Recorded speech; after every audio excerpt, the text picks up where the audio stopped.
We're Where? here. Yeah, we know. I know there's What, no Fred? audio, Peanuts. 'Cause I was just stirring them up by having no audio out there.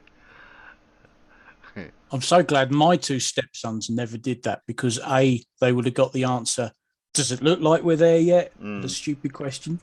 And on long drives, what they did was they got into the back of the car. Within 10 minutes, they were both. We're here. Yeah, we know. I know there's What, no Fred? audio, Peanuts. 'Cause oh, Oops. that was me. I know. Because mine's already muted. I know it weren't me. Oops. It was me too.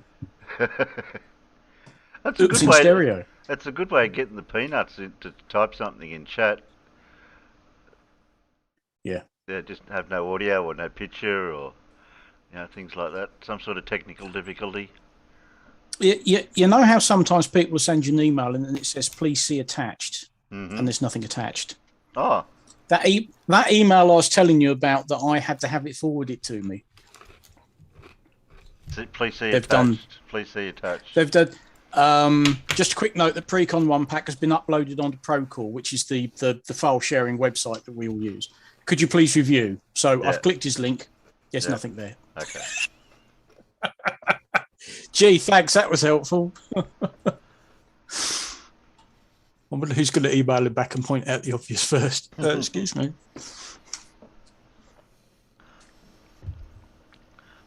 So. I was listening to your latest live stream, Blue, and holy shit, did Bandsaw get a bit triggered? Didn't he just? Oh, wow. Yeah. You bet. I'm fairly certain that most of what he was shouting at Sean was biologically impossible. or highly improbable, if nothing else. It would be certainly impressive, I'd say it that way. At the very least. It brought to mind the prison scene in is it Hancock, where Will Smith plays that superhero and he actually goes to jail and he says, if you don't get out right, I'm going to take your head and put it up your and put it up his, and he does. And I thought, yeah, that's pretty much what Bansaw's going on about. Yeah.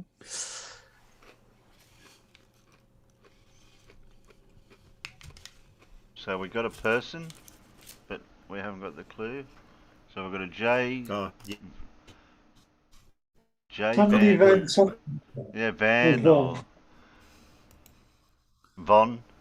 The Flurfs are going to love this scientist's name. Oh, it's not Moist. It's not Moist von Lippig. No. So today's scientist was a founder of agricultural chemistry. He discovered that nitrogen is an essential plant nutrient. The Flurfs are going to love this scientist's name. I have a sneak suspicion this is one of those I've forgotten, because that certainly does ring a bell, but I'm not going to cheat. I'm not going to Google it. I don't mind if you do. No, it takes the fun away. But that rings a bell. I think this is one of those facts that I used to know, but it's been overwritten by other useless shite. Because I didn't know this until I looked him up. My mom bakes cake says, Blue, you let Sean have a bit of his way with Brian without letting Brian try and get his stupid answers out. Yeah, I know. I'm trying to get better at the art of moderating or hosting these free-for-alls. I think I'll start my next one out simply by saying, if you overtalk, Yeah. I will make use of the mute button. That goes for everybody, even me. Yeah.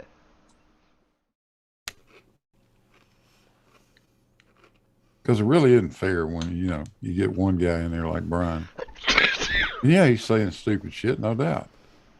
Okay, but let him say it. But let him say it. Yeah. I think part of the problem is they tend to machine gun it all out, don't they?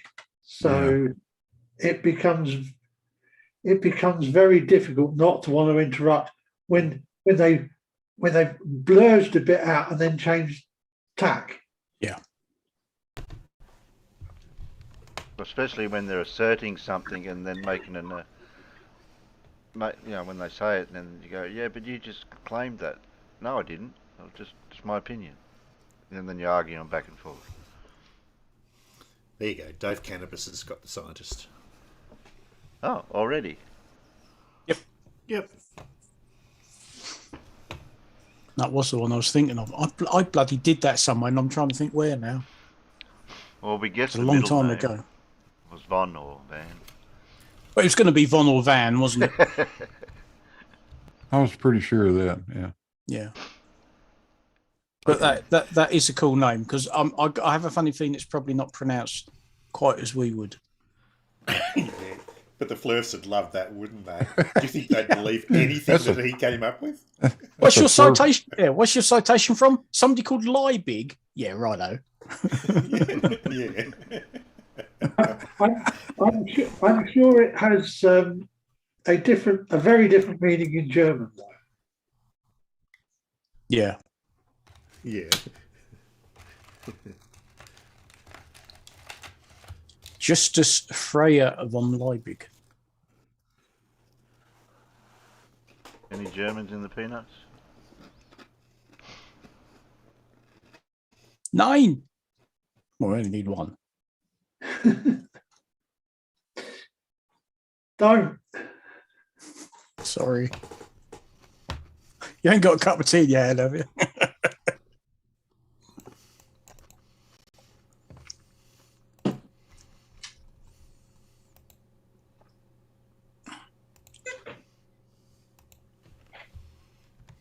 Trying to make out what the film is, and I can't see it. Ah, okay. I don't recognise it. It's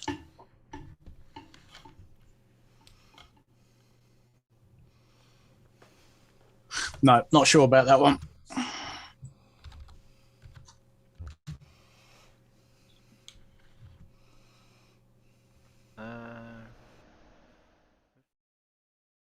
Sorry, I'm not just over here doing stuff. Was it that one there we watched last time? How long is it? Or Professor Dave? No, I think it was that gravity one, because 14 and a half minutes sounds about right.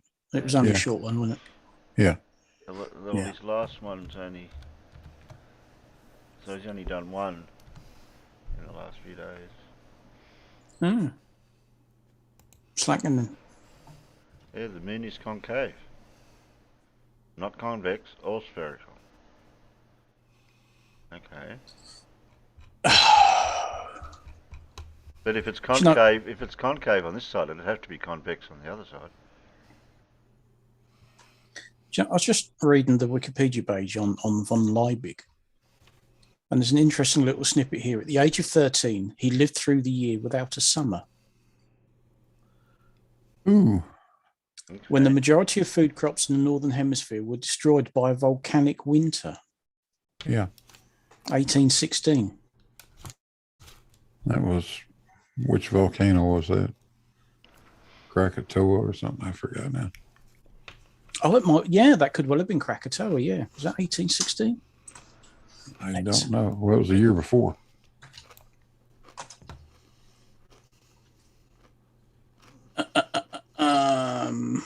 That doesn't sound right. No, a Krakatoa was later.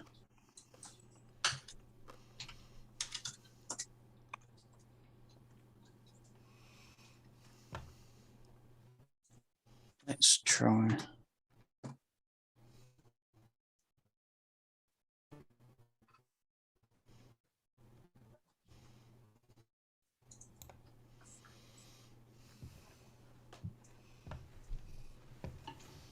(1816) is known as the year without summer. Volcanic winter was caused by the massive 1815 eruption of Mount Tambora. Tambora, yeah. In the Dutch East Indies. Yeah.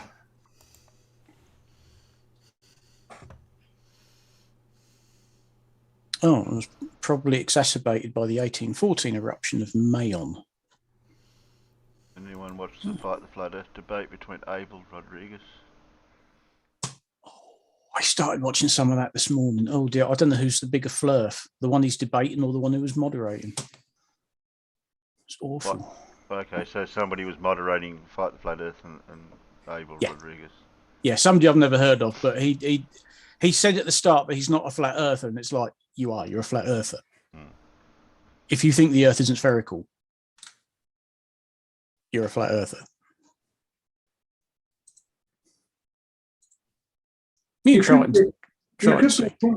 Sorry.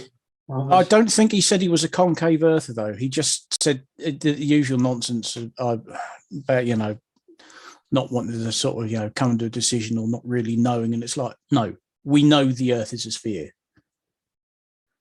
For anybody to say, oh, well, I'm not sure. Oh, we'll have to look into that. They're just lying to themselves.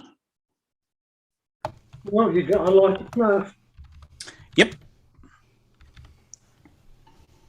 I don't know what this other one is. Flat Earther thinks ancient Rome was in Greece.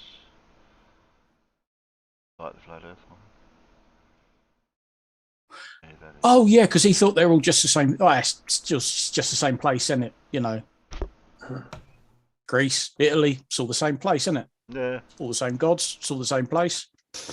And no offense, Blue, but the typical American knowledge of world geography. Yeah. Uh-huh. I've watched. Where's that then? What? Where? I watched a few of those videos where people walk up in the street and get interviewed and say, "Where's this? Where's that?" Greece, Italy, all the same.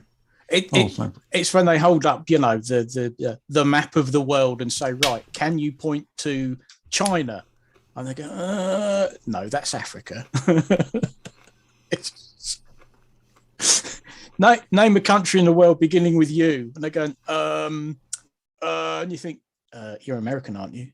Have you ever heard of the United States of America?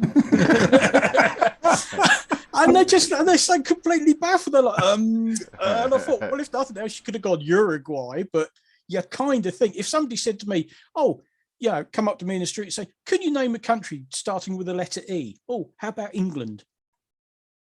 The one you bloody live in is always a good starting place. I like how they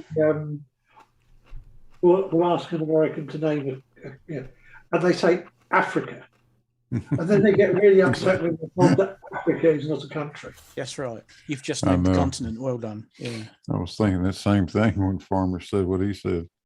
Yes, most of our idiots, name a country that starts with the letter E, they would say Europe. Yeah, right. Yep. Uh-huh. Yeah. The one I follow is a YouTube channel called My World is Getting Dumber. And most of the times it is clips of programs where they're asking American school kids or students. Yeah, mainly, they're either in or just come out of education. So you'd think they'd be remembering the most. Or if you overtake a car in second place, what position are you in now? And they're going, oh, first. No. And the basic arithmetic, what 6 7s or anything like that. And go, oh, I don't know. Ask me another. 42. You've just come out of school, or you're still in college, and you don't know things like that. It's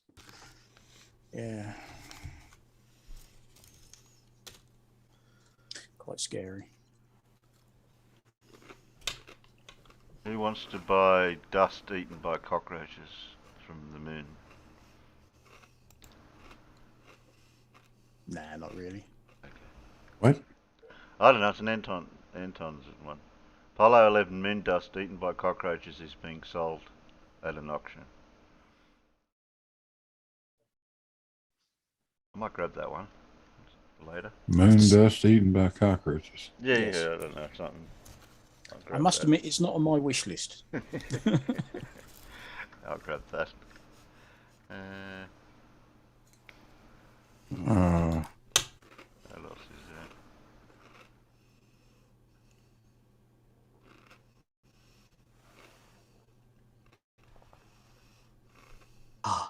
grabbing that for later. Somebody must have told him that information's now on the website.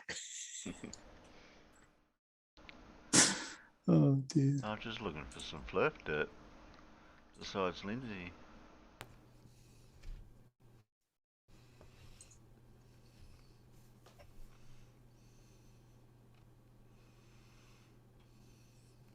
Oh, you got a choice of Lindsay or fight the flat earth with the debate that he had. Lindsay. I can't believe I'm bringing myself to say this. Can we have Lindsay, please? Okay. Sorry. Yeah. Oh yeah, Dave Cannabis. That's another one. You know, if you've got to drive a distance of 60 miles, and you're driving at 60 miles an hour, how long does it take you to get there? And they'll be going, I don't know.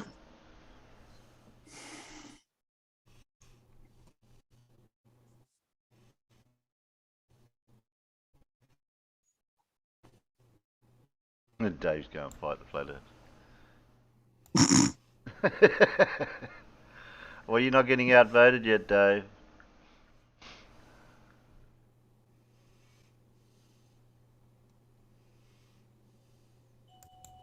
Oh, I'll be back.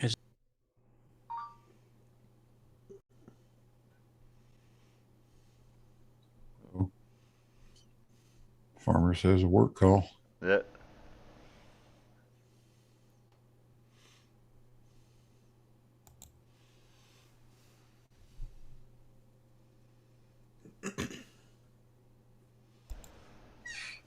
I've got to play a little bit of Bandy with Sean as well after. I'll just have to figure out whereabouts in the video it is. What about the mute? What about the swear jar, though, Terry? What, from Bandy or from Sean? From both of them. Oh. Parts of today's show will be rated R. Yeah.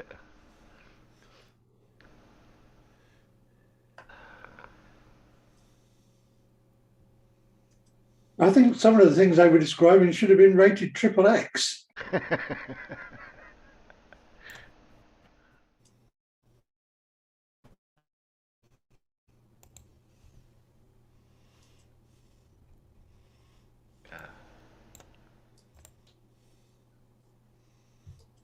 What happened to... Wait a minute. Stop share for a second.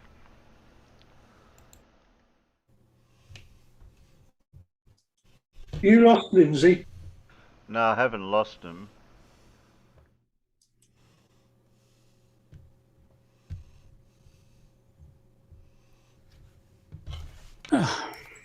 Super duper.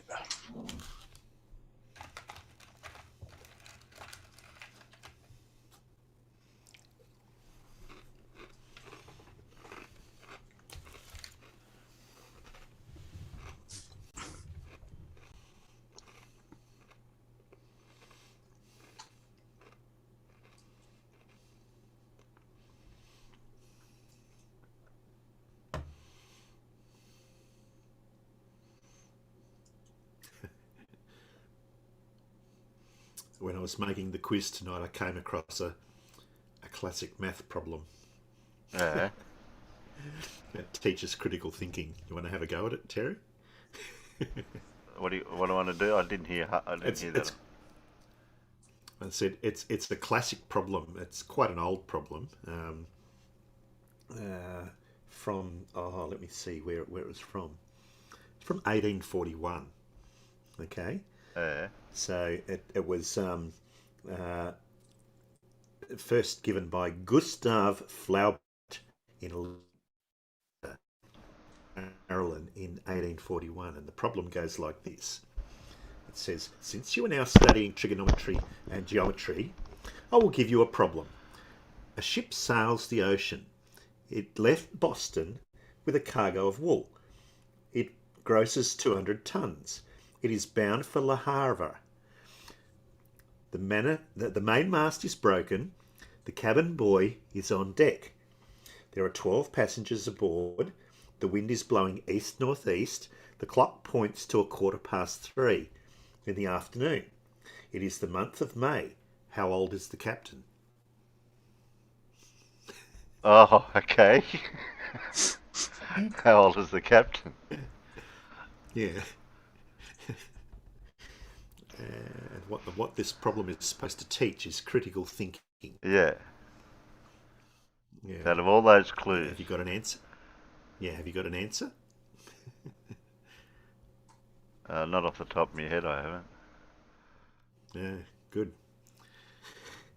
Because the whole point of the question is that it has no answer. It's an impossible question to answer. Yeah. And when this question is asked to university students or high school students or whatever, they always try to give an answer because they've kind of been taught that every problem has an answer and you've got to give an answer, even if you make one up, just in case.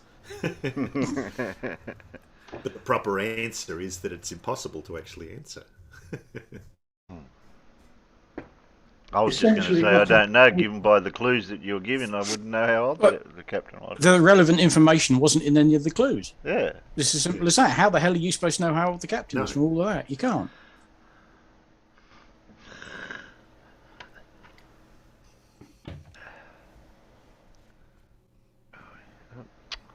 Well, Dave Cannabis says, yeah, the answer is simple. The captain is 1 day older than he was yesterday. Yeah. It's like how long's a piece of string? Well, it's twice the distance from the middle to the end. Yeah. Still don't know how long it is, but that's how long it is. Yeah. Oh dear, that doesn't bode well. Look at that lot.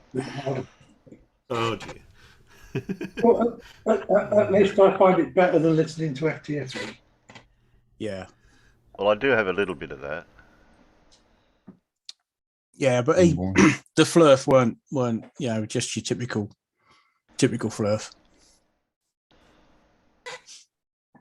Oops. And the one moderating it. Oh boy. Oh, I've just run out of tea as well. That's a bugger. Right. Is that Pac-Man he's got down there in the center of with its mouth wide open? Well, it could be worse than that because if I can read that properly, that says alchemical phasing. And that really doesn't bode very well, does it? No. Alchemical phasing. Well, it doesn't look like he's rubbed off it. Does he say spurving bearings anyway? Where's the panometric fan? Yeah. And are we going to see any side fumbling? Is that an arc or an ant arc? Oh, don't, please. Oh God! Oh God, not Ants arcing. It's ant arcing.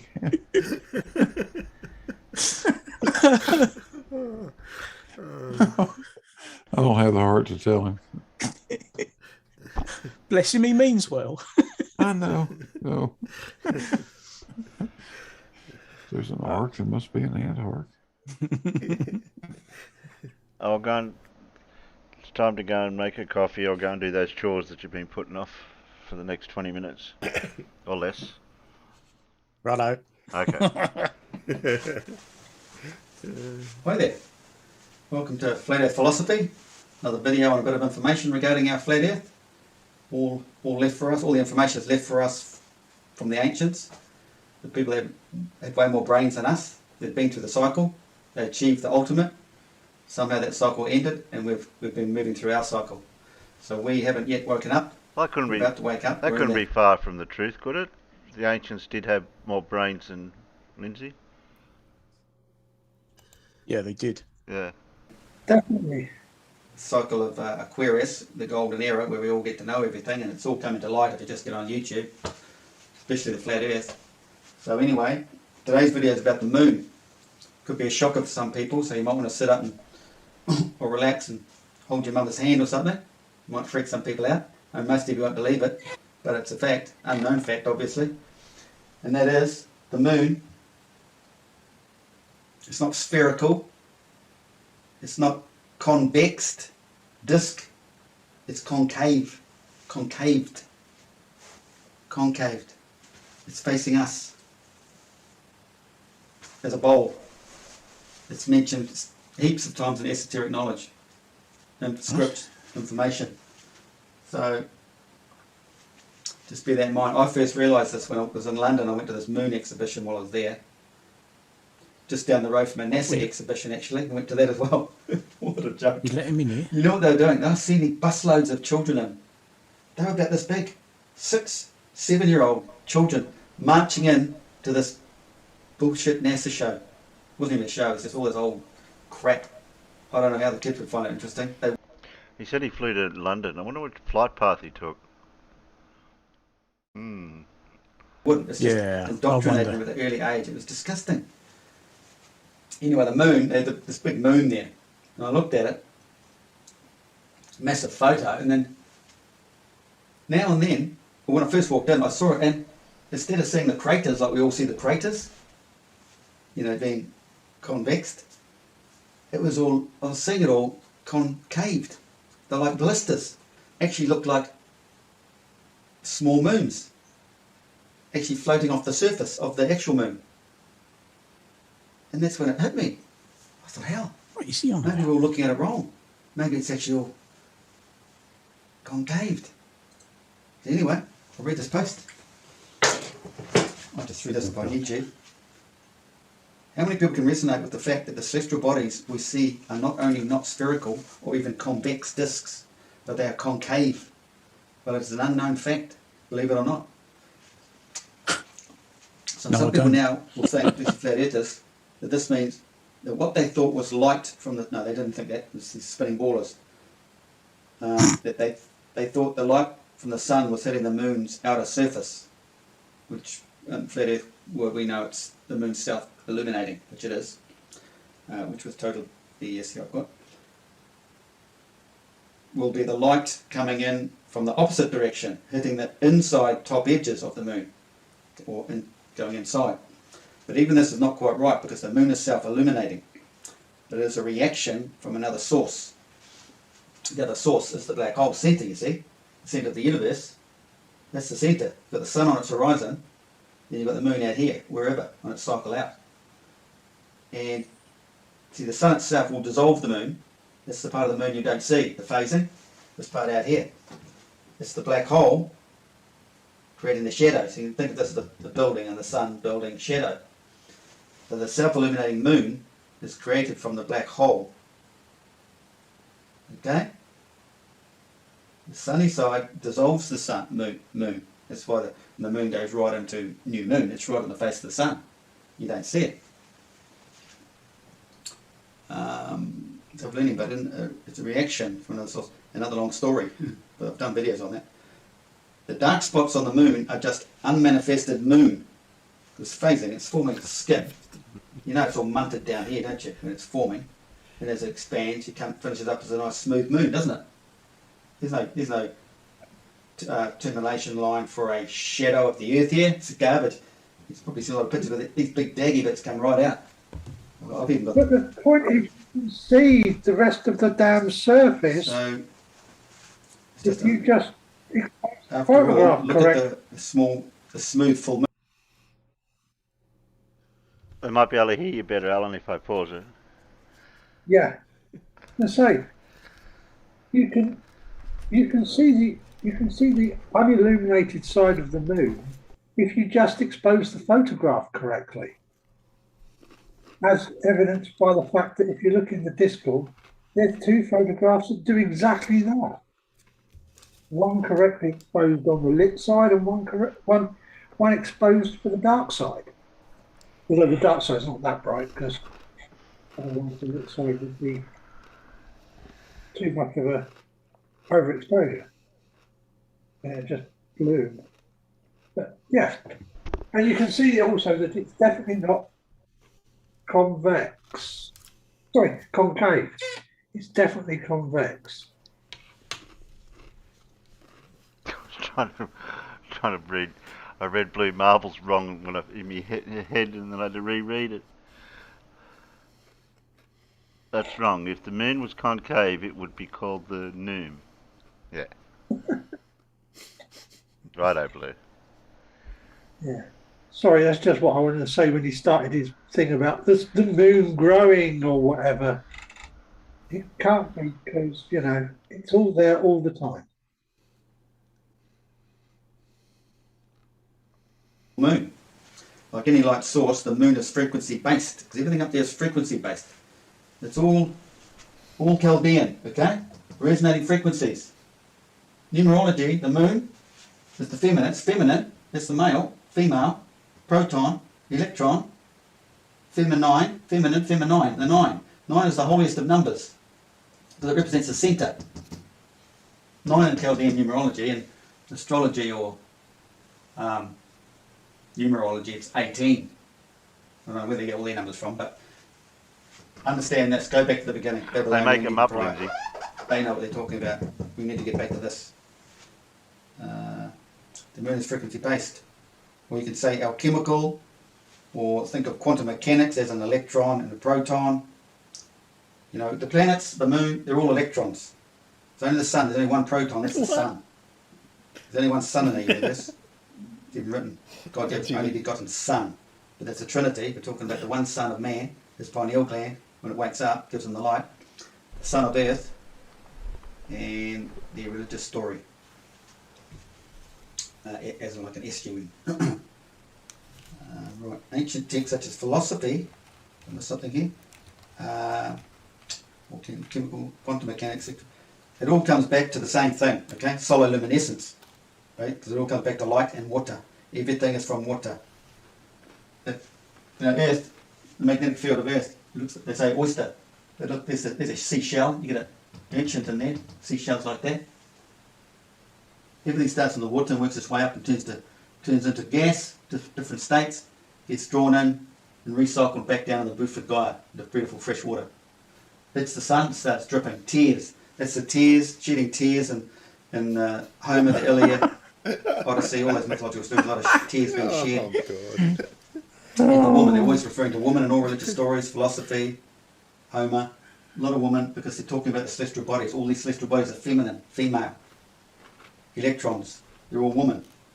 He's the only male, the real sun, and then they talk about the sun, all sorts of names for the Son of Man who's been enlightened, because the whole story is about that as well. Ancient texts such as philosophy, religion, myths and legends all mention the woman a lot, because the woman represents the electron, and all the planets and moon are electrons. Only one proton, which is the sun. All the suns, S-O-N-S, mentioned in these stories are the sons, S-U-N-S, of men, the past enlightened ones who have come into the light via their pineal gland being awoken fully. These are the ones that go on to be on the right hand side of God and all this sort of stuff, because they don't get reincarnated again. They've made it, they've got their free pass go. Man's son, S-U-N, son of man. $200? It's the pineal gland, see? Son of man. Man has his sun, Earth has his sun, and we're totally connected with the Earth. And then things with the moon. In regards to the moon, does ring a bell? Ring a bell.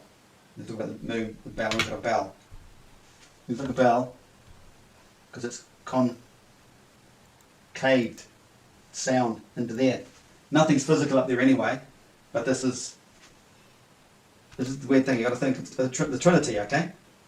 You got to think of the non-physical. Realize it's non-physical, but in our understanding, it's frequency based and creating sounds. Okay. So what about hollow moon? Hollowed out. What about holy mother? She's the mother. He's the father. She's the mother. She's the one who gives birth, creates it. She gives birth. Just like down on earth here. The holy cup. You know, it's a cup. What about 3 days in the belly? There's a spiritual story of man's awakening, because that 3 days in the belly is the belly, and that's to do with the moon being in Pisces, but more to that. What about 3 days in the belly of Jonah? I thought that was Jonah and the belly whale. of a whale. Yeah. Big fat belly, I don't know. But that's the way I was sort of touching on the fact the moon was in Pisces for 3 days at that time, with fishes. What about the old nursery rhymes of the smiling crescent moon? Where is the face coming out from? Coming out from in here, in this way. This way. Mother, Mary, is Mother Moon, or Maya, or Magdalene, even Maru. Look them all up, break them all down. It is the moon that gives spiritual rebirth, virgin birth to man. She is the negative of the sun. The woman in religion is depicted badly because she, the moon, is responsible for all men's spiritual awakenings as he sleeps at night. She, the moon, sleeps with many men. This is why, she's the whore. And that's why they speak of the one bad in religion. You've got to understand the whole flipping model. We know there's a certain radical, nutty group of religious people out there treat their women really badly. This is why the moon moves out and across the planets, the ecliptic plane, planets, and back again each month. She's searching out for the perfect man who is in the perfect balance to take him home. Taking them home, that's back to singularity. This place where we come from, where we go back to if you win. Wake this thing up. Our entire existence is based on celestial movements and the zodiac. The 4 pillars are the 4 cardinal points in the zodiac that meet at the centre of creation. The moon is just another trick of the human brain, or trick on the human brain, that only a few will ever realise. But you should realise the Freakmasons know all this and know how easily fooled the masses can be and easily manipulated with their BS. P.S. Even the so-called craters on the moon are actually blisters or concave. Well, that was it, folks. So you start imagining you're looking at the inside of the moon. You're not looking at a bulge. It's certainly not spherical. That's just spinning globe garbage. Our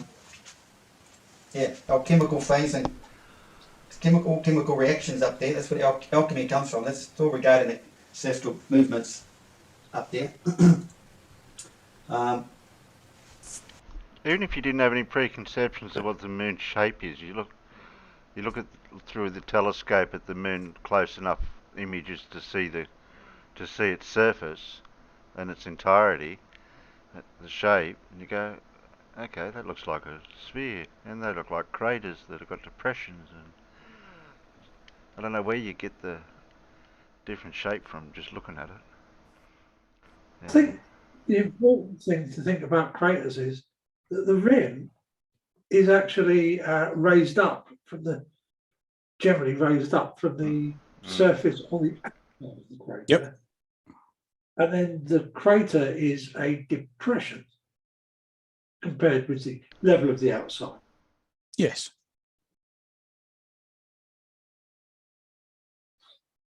I'm not sure Lindsay agrees with you. No. No. Agree with me. No. What I've done here, I've just drawn how our realm appears. There's Northern Hemisphere, tropics, Southern Hemisphere. So it all comes out of the centre, the black hole, the centre of creation we can't get to, inside here. And here, the black hole centre, this is inside the Milky Way. There's your dead centre of the black hole. Then you've got this, I haven't drawn it right. Anyway, that should be all the black hole. It's all black hole. I don't think you need a lot of skill involved for an actor to play Lindsay in a movie. That would all be black hole.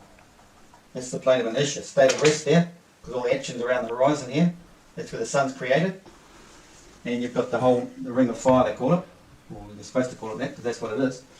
So the black hole gets thrown out here to the south. Inside edge of the ring of fire. Inside Cancer. Outer edge. It's Capricorn. Exploded image of what's in here. And then of course it goes out the other side. It's all around, isn't it? It's Taurus field. Inside is Cancer, Venus and Mercury and New Moon.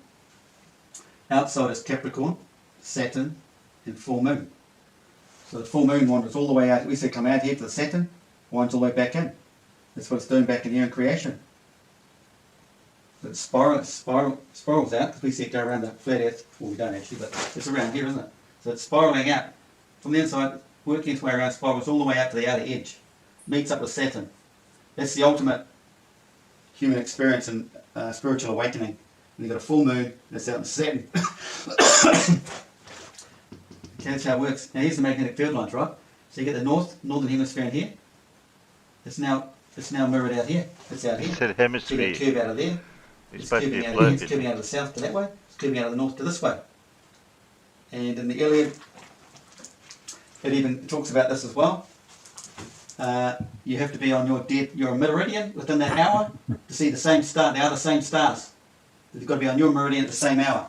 They're all on your star. That's on your meridian at that time on the hour when everything's lined up, dead north to south. That's why we always get an image from north to south. But yeah, stars. They do a cardioid cycle. So if you're directly or close to the north here, and you're doing a star trail, you'll film that stars to almost a full rotation. But they go so far, then disappear because they're winding back down, and then they wind back up to be in the same place the next night. That's the cardioid motion. Look at the rotation, right around like this, and then go back in. That's what they do. They go down. So they come out like this. They wind in, and then wind back out.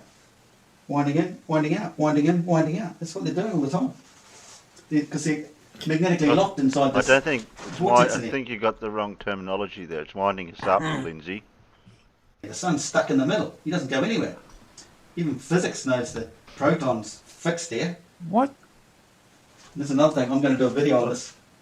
Miko Kaku, the universe in a nutshell. I'm going to break it all down and show you how it all works on this flat earth, what it really is. Well, we're in a nutshell now. And at the end of the day, I think these so-called science wannabes and physicists will start to understand how flat earth really works. Yeah, They have no clue. That's why you can't debate with them. That house. It's just a waste of time because they don't know anything. They're in La La Land. So anyway, I'll just tell you, I've created a Patreon page. So if anyone's willing to donate to all my work, it would be greatly appreciated. Well, I don't have an income, and what I'm going to do is through that Patreon page, I'm going to break down the entire Homer story, the Odyssey and the Iliad. Firstly, with the Odyssey, because the Odyssey breaks down the entire flat Earth model. It doesn't. To the fine. Well, it's fine detail. So whether I can explain it to make it come out that way, but it's all explained, everything I've done. So I'll still do my normal videos for free. You know, I've got a lot of information, man. It's just flowing all the time. I could do hundreds of videos a day if I had the time, but I don't have the time. So yeah, so that's it. If you could do hundreds of videos at a time, if you mathematically work that out at 20 minutes per day, I don't think that adds up, does it, mathematically? Hundreds. Yeah, check it out on Patreon page there. And we'll talk Can I get a refund, Lindsay, before I purchase this donation? Plenty to come. Cheers. Thanks for watching. Wow. I've just been enjoying the comments on his video. The one we just watched. Okay. Somebody pointed out, Dave Peters pointed out, lovely story, but you forgot one thing. We've been there, and it's not concave. To which he replied, this isn't even a funny joke anymore. Bless his heart. Why can I see the outline of the circle of the moon when it's in its phase? That is very similar to a globe-looking object. Reply. You see a circle, not a globe. Okay. Yeah. And then he goes in, energy is there, just depends on what state it's in. This is what alchemy is. Lindsay, look up alchemy. Alchemy? What? Look up the word, Lindsay. God damn. That is exactly what alchemy isn't. Yeah. And he doesn't reply. If you're trying to define reply. a word by defining what it isn't, then well done. That's what you've just done. Is the moon translucent? People have seen planets through the moon. People have seen planets through the moon. No, they haven't. Semi-transparent with rotating discs inside the moon. Outer translucent or inner rotating light like a lighthouse. Morton's moon in my room is a toy for kids. Okay. It's a holographic projection we see as a sign from its place of origin. No, it isn't all those other things you mentioned either. Oh, It's a bloody great big lump of rock. We know. We sent men up there and they walked on it. They even brought bits back. 3 separate countries have brought bits back from it. 3 countries have successfully landed on the bloody place and brought samples back. is this the one you're talking about? There's some moon photos online that's supposedly taken by Chinese astronauts. Oh, I One hadn't in spotted that one. particular, a fairly close up of the full moon, and if you stare at it, you can see the convex craters, which seem to morph into concave craters. What twaddle? Huh? But we all know the What? crater convex. Yeah. So the moon doesn't have craters, it has pimples? Is that? Yeah. I think that's what he's trying to say, although they clearly aren't.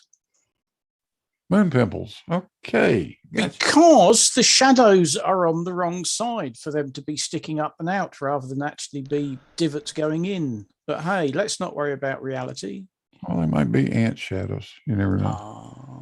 Shadows. Do you recommend That's any the books? opposite of shadows, is it? Do you recommend any so. books or anything to learn about more about flat Earth and our system? No. Flat Earth Are they books? frowny face shadows or happy face shadows? Flat Earth books? Question mark. If there are any, they are written by a common man. You need ancient philosophy books. Okay. That describe Earth secretly in esoteric writings. Secretly. So who's he suggesting?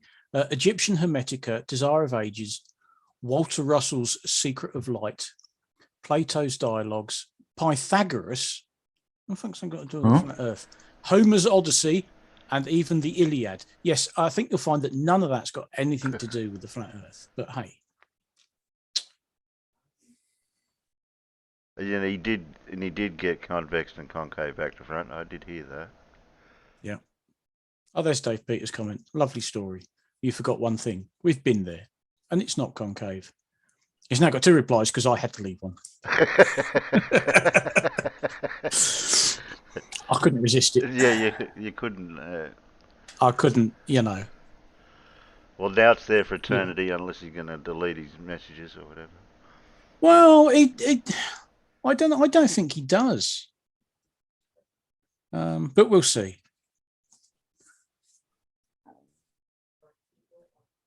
What?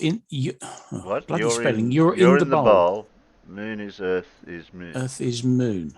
I've got no idea what that means. No, that makes no sense whatsoever.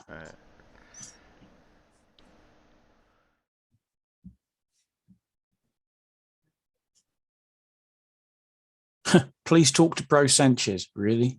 You think that's a good idea? No. Oh, yeah. Yeah. And Lindsay says, yes, he's doing good stuff. He's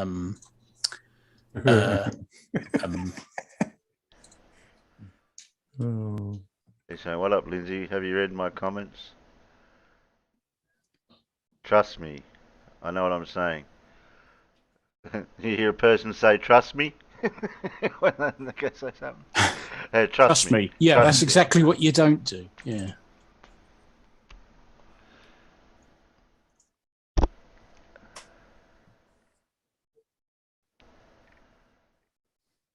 Okay. Get rid of that.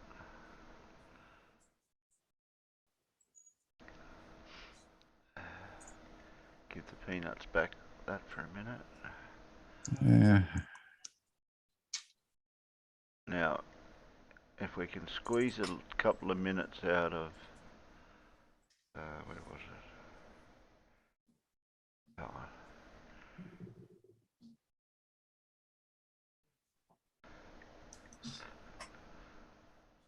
So can we squeeze a couple of minutes somewhere? What do you reckon, Blue? Middle, end, beginning? I don't. Bandy showed up at a minute, an hour 23, basically. Oh, okay. You reckon about That's when he actually joined. I don't know when I noticed him or when the fireworks erupted. It was soon after he joined. Yeah, I think so. Yeah. As soon as he heard Sean Hawkins. Well, they'd been having a spat. You see him on the left-hand side of the screen. Yeah, they were having a backwards and forwards in the YouTube chat, and Sean was basically go, "Well, come in then, come into the chat, come in." Obviously up for a fight. Go forward to about a minute 23, or an hour 23.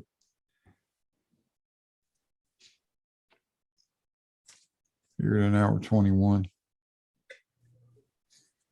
Yeah, somewhere right in there. Yeah. There's Bandy.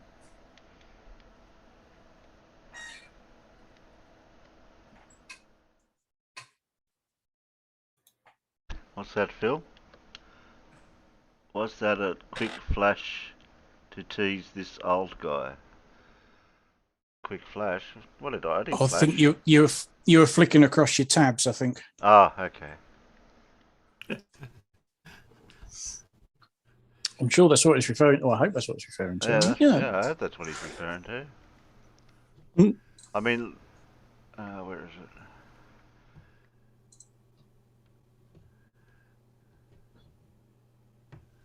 Where's that one go?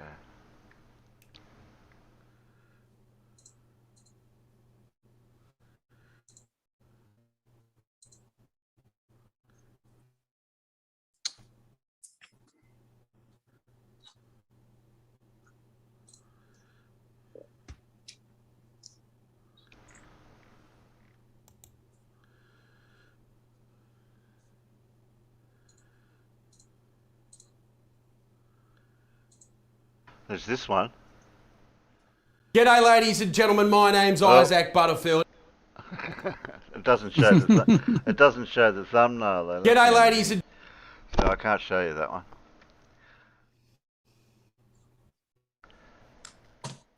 I also bet. Oh, was it? Oh, that's Alan. What's Alan doing? Well, yeah, I was there too. Yeah, he was. Your calculations pretty much exactly match your GPS coordinates, don't they? well, there's additional astronomic corrections for deflection of prime vertical.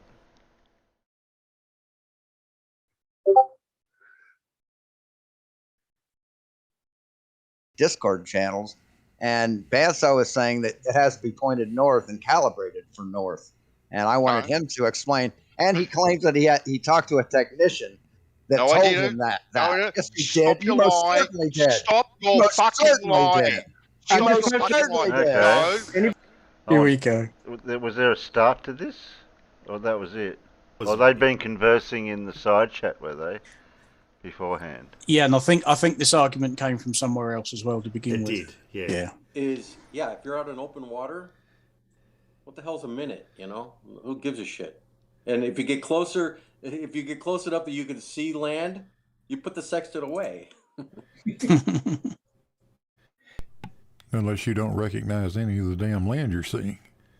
Well, there is that. It depends on how lost you are. Yeah, it depends on how lost you are. The whole thing with using a sextant and having your DR, your dead reckoning position, because you're not starting from scratch.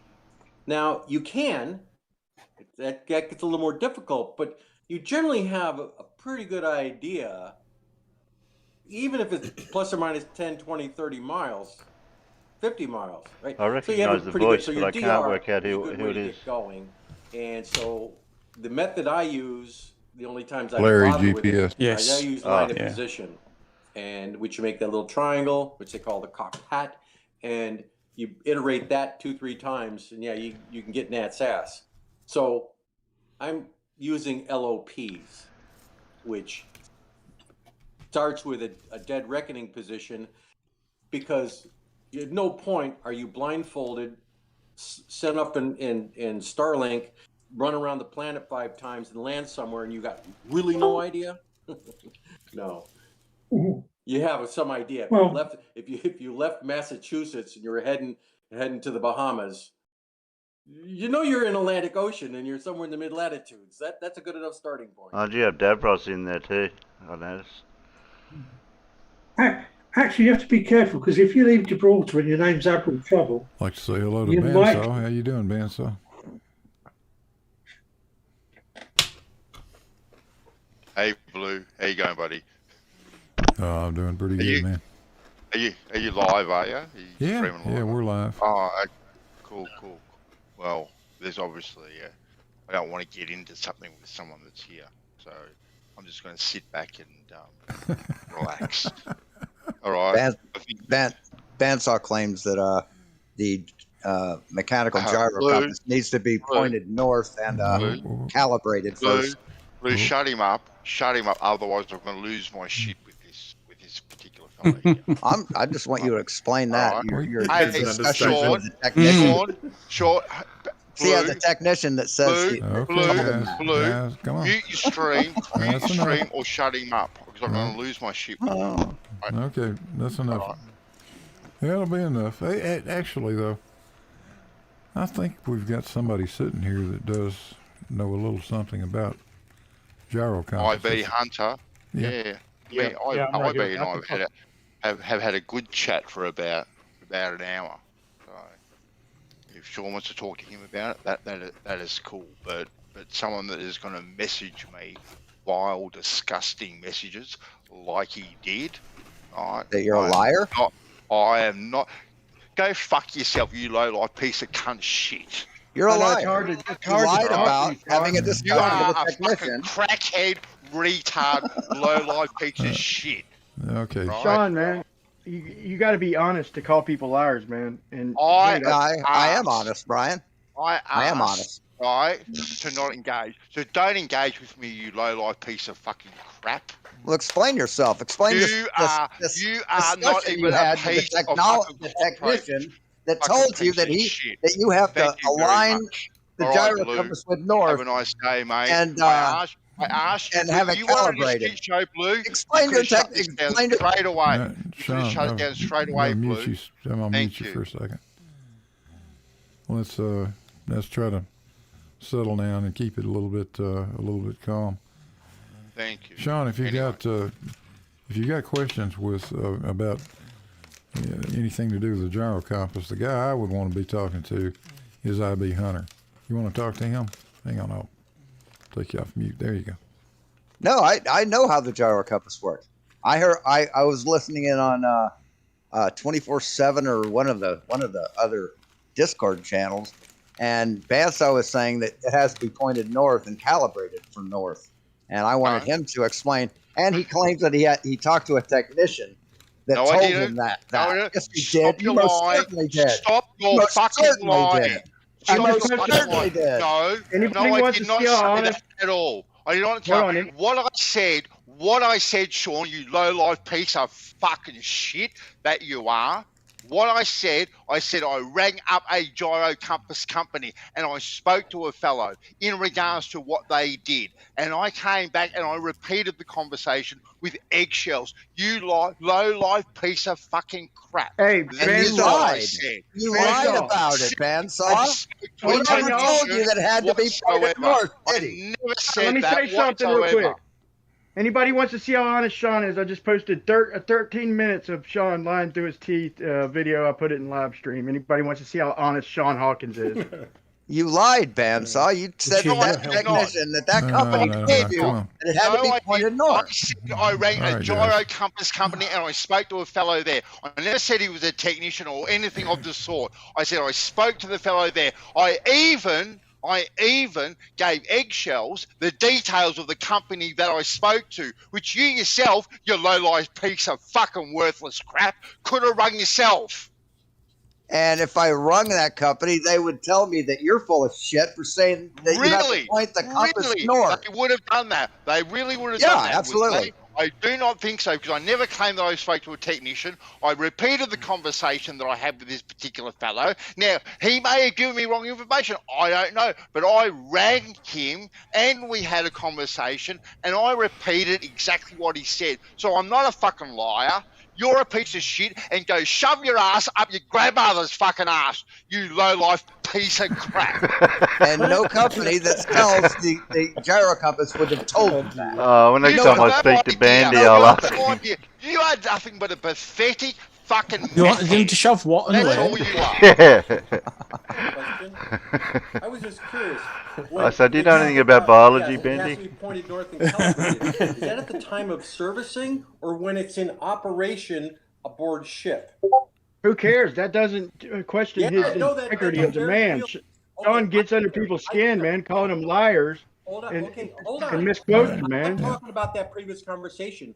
I was curious about the core, the crux of that being, do they have to be pointed north at the time of servicing, or do they have to be pointed north every time you turn them on?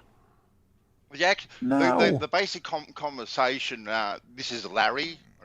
Is this Larry? Yeah. The basic conversation went when we were talking about gyro compasses one day and whatnot, and how they're calibrated and how they're basically set up.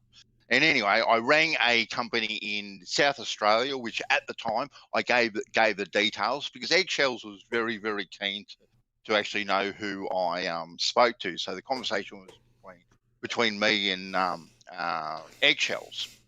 Anyway, I gave him the details. Now the fellow basically told me that at the time of manufacturing, and he wasn't a technician. He was, well, I don't know even if he was actually, but the fellow that I spoke to said yes, they're calibrated, and they have to be calibrated for every particular situation. So if I was to buy a gyro compass, right, and put it on a ship, it would have to get calibrated to that ship. Now, if I was to get that same gyro compass and put it in my garage, the people that actually install them and come down, they have to calibrate it for that particular area, or wherever I am.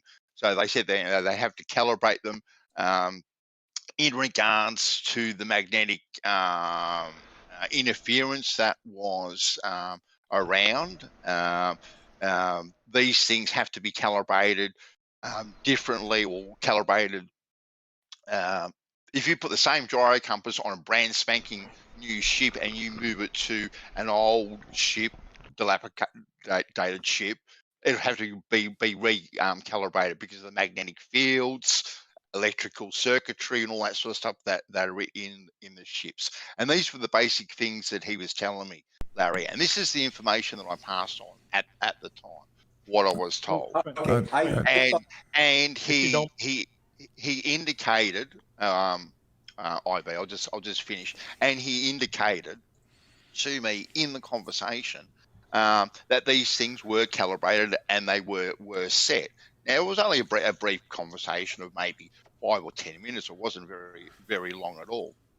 But at no time did I ever say that he was a technician or anything like that. I just said I rang up a company, right, in South Australia that sells these GPSs, and I spoke to the fellow there.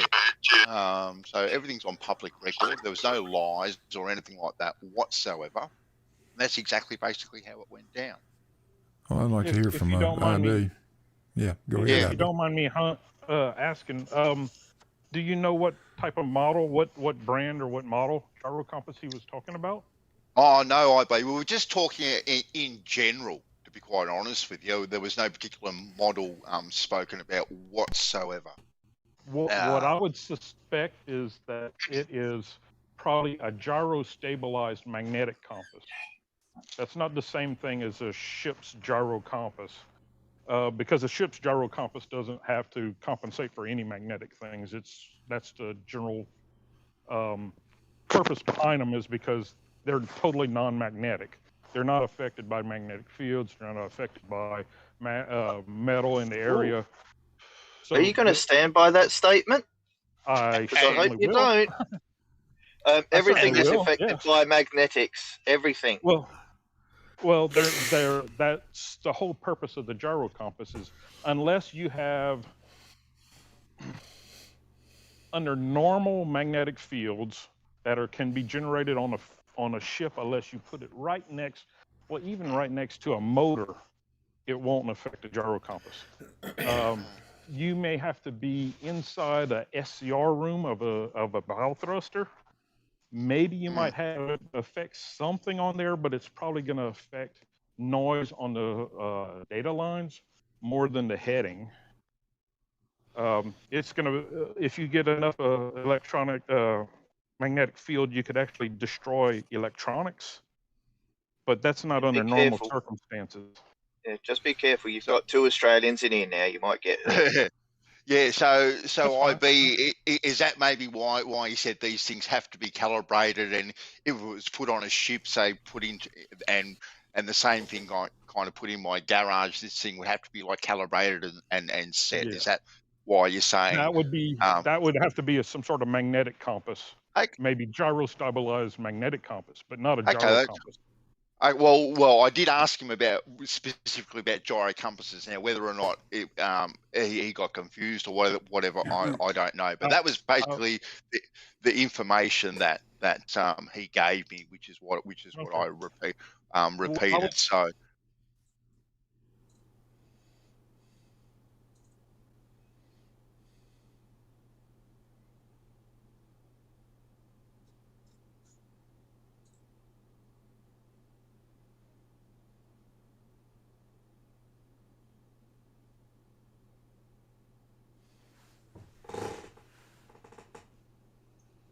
I would suspect that Where'd the audio go? Oh, there it is. Oh, sorry, I was muted. No, I forgot what I said then. Yeah, for what they're saying, Bandy's asking somebody something, and if it's like as if I was going to talk to a brain surgeon and I didn't know, I'd had limited knowledge about brain surgery. The sort of questions I'm going to ask, because I don't really know enough about that topic or that whatever it is, I'm not going to get the information that I think is relevant. Because I don't have enough information. I never learnt about it in the first place. That's what I think. But what would happen with Bandy, with talking with someone about the compass. Quite possibly. Yeah. May have gotten confused, or they may have something on there. I know they actually sell some for not commercial. It's for record boats that are gyro stabilized magnetic compass. And there are some caveats that may be unspoken at this point, where it's a major purchase, and in maritime law, it may have to be installed by a licensed technician and checked. So that would be where if I just bought it and put it on a container ship, I'd be in violation of some insurance clause or maritime laws unless a certified technician installs it and checks it. Yeah, so, and that's what he did say, Larry, that an actual technician would have to come out and install it for you. That's something that he would do at all. Okay, that would have to do more with maritime law or insurance regulations, or just, a good, that's how, commercial transportation is governed. Yeah. But in the FE Corps, they had bought a gyro compass, and they just put it in their basement, and they turned it on, and it worked, and they said, good God, it works, and I don't know how. And they would orient it, 150 degrees off, do a cold boot, 25, 30 minutes later, it found north, and they already knew where north was. So it wasn't a matter of getting it calibrated and adjusted for that environment of his basement. He had to put in his latitude, though. The FE Corps, he had to put in his latitude. You can't do that. Wait a minute. Putting in a latitude is not the same as as having to already know your north, line it up and only turn it on after you get it oriented north. They showed quite the opposite. Okay, yeah, he did key in his latitude, right? And I've seen that in INS systems on airplanes. Yeah, not everything is complete free floating multi-point. So right. So, Latitude. so And it- IB. But the point was, he turned it on and it found north, and no matter how he disoriented it when he turned it on cold boot, it still found north, and he said he didn't know how. Now, when I came into this conversation a little bit late and I don't know the history of it, so I thought they were arguing that it needs to be pointed north at boot up, not necessarily calibrated at an installation in a maritime commercial container ship or cruise liner where there are laws. And at the time of service in a factory and manufacturing, yeah, it would have to be, tweaked and zeroed out. But I was thinking in daily operations. So if you're sitting in port for 3 or 4 weeks and you go out and you cold boot it, it's going to be fine without having to do anything preliminary. IB, the fellow also indicated, like, if there was a major power outage on a ship and whatnot, that when they got to the next major port, that they would have to what they generally did was get a technician to come out and check everything, make sure everything was pointing north. Which sounds a lot like an FAA regulation in an aircraft for commercial passenger flight. Yeah, well, maybe it's just to cover people's butts and all that sort of stuff. I don't know exactly the whole technicality. What I would suggest that what he may be referring to is the gyro repeaters. The gyro itself, if you turn it back on, it doesn't matter where it's headed. It doesn't matter when you turn it on, where you at. Well, there were 3 months. So you're roboting a little bit, IB. You broke up. So I wonder if Sean has on the balls ships required by law. actually. They have to have gyro. Oh, sorry. You were breaking up, IB. Didn't mean I overtalk you. So sorry about that. Is that better? No, you're still talking. Yeah. Okay. Is that maybe the crux of the whole conversation? Has it just got to that point? I think so. Yeah, I think that was pretty much it. And Sean didn't want to have any more of it then, by the sound of it. Yeah, I tried to get those two disconnected the best I could. Yeah. I know some people's personalities are just hostile and aggressive and whatever. Yeah. But it's kind of a classic, setup. It reminds me a lot of Rocky talking about how he called up the control room or talked to the rent-a-cop or whatever he did at LIGO.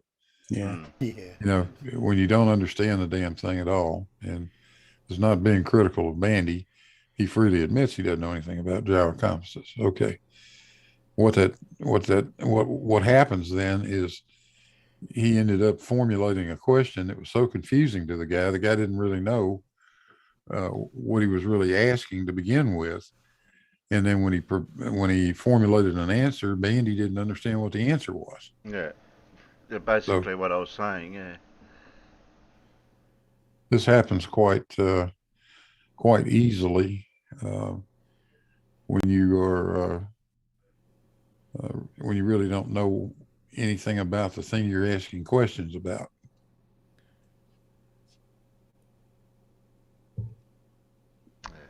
Yeah.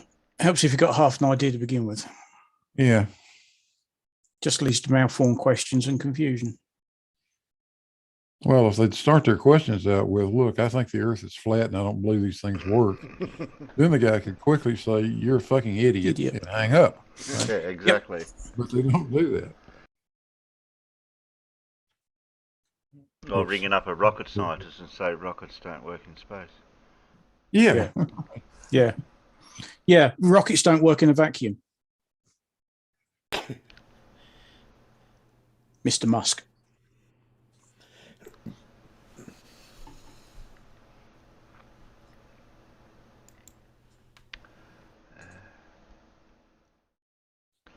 Okay.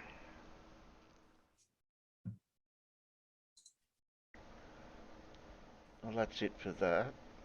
Oh, did we have... Have I still got that one? How are we going for time, Paul, for your quiz? You ready for a quiz, are you?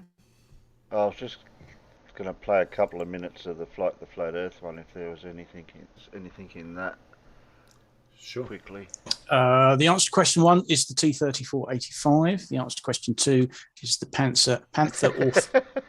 No, it's not. Okay, the number 3 is... no, but we had them last time. Damn it. We'll just see what the meat of this argument is on this one. If I could reiterate that question, if that's okay. That wasn't very good. There you go. Yeah, that sums it up quite well. It did too, didn't it? So I would like to talk through the scientific method. Now, Craig, can you allow him to answer the question without cutting him off? Absolutely. You are pretty eager. Absolutely. Okay. So if I could reiterate He's blown my his question, mic out a bit, didn't he? That other bloke. The basic version of the scientific method here, which is what I have followed with the pendulum. So Abel, do you know the first step of the basic scientific method? No, yeah, because and he bought his car. Failed at it. You have no naturally occurring phenomenon. That's not the first step of the scientific method, no, Abel. Yes, it is. Yes, it is. And no, the first step is observation, Abel. You have to observe. Well, you guys are arguing semantics. Abel is absolutely saying that there was no observable motion of the Earth before you did the experiment. I think that's what he's saying. That's absolutely what he's saying. Okay, so he's straw manning science, right? Okay, that's fine. I'm not straw manning science. So I'm going to be. Let's let Abel. So the first step is the observation, right? So any observation. For me, an observation is that I have traveled all over the world and I noticed that the stars in the northern hemisphere rotate clockwise and the stars in the southern hemisphere rotate counterclockwise. That is my observation. All right. Can we all agree here that that is indeed an observation? Sure, absolutely. Abel, do you agree that that is an observation? If we're moving away from the pendulum. No, sure. Well, we're starting at the beginning, right? Do you agree that that is an observation, yes or no? Observation, yes. Okay, excellent. So that's step 1 of the scientific method. Do we agree? We moved away from the pendulum. No, we're still talking about the pendulum, but that is step 1 of the scientific method. Observation. Do we agree? I've made an observation. This conversation sound like it's going to go through all the scientific. I'm sorry. Did you not just agree that I'd made an observation? Greg, you're really not letting him finish there. Can you let him finish? Yeah. Please. You have to let me speak. Just observing something doesn't qualify. Go observe a rock. You need a phenomenon. If steam is coming off of that rock, let him finish. You've got a phenomenon. If this is going to be the main debate of the scientific method, that's just going to go in circles. Craig presented the drift of a pendulum as evidence of Earth's movement. This idiot says, but you don't see pendulums in the natural world. So his entire argument is him misunderstanding why in the late 1800s scientists started defining things as, the natural world, because it's basically either the natural world or the supernatural. And they wanted to make quite sure that, no, we're not talking about the supernatural world, we're talking about the natural world. And like most flat earthers, this idiot presumes that if they say natural, then that can't be anything man-made. Which of course is all part of the natural world, because that's the definition. It's either natural or supernatural, and that's where most of his argument stems from. Yeah. What do they think, that the laws of physics are different for man-made things? But this is an argument I've heard so many of them make time and time again. They try to dismiss things like pendulums because you don't see pendulums in the natural world. Well, where are you watching a pendulum then? Are you off in the supernatural world somewhere? They don't understand why it's called the natural world, and why scientists, thought they had to make this definition in the first place. but they don't get that, or they don't want to get it, or they just want to twist it around to suit their own beliefs. The one I hear a lot is vacuums don't exist in nature. Where do they exist then? When we create a vacuum, where have we suddenly been transported to? What is that stuff between the molecules in a gas?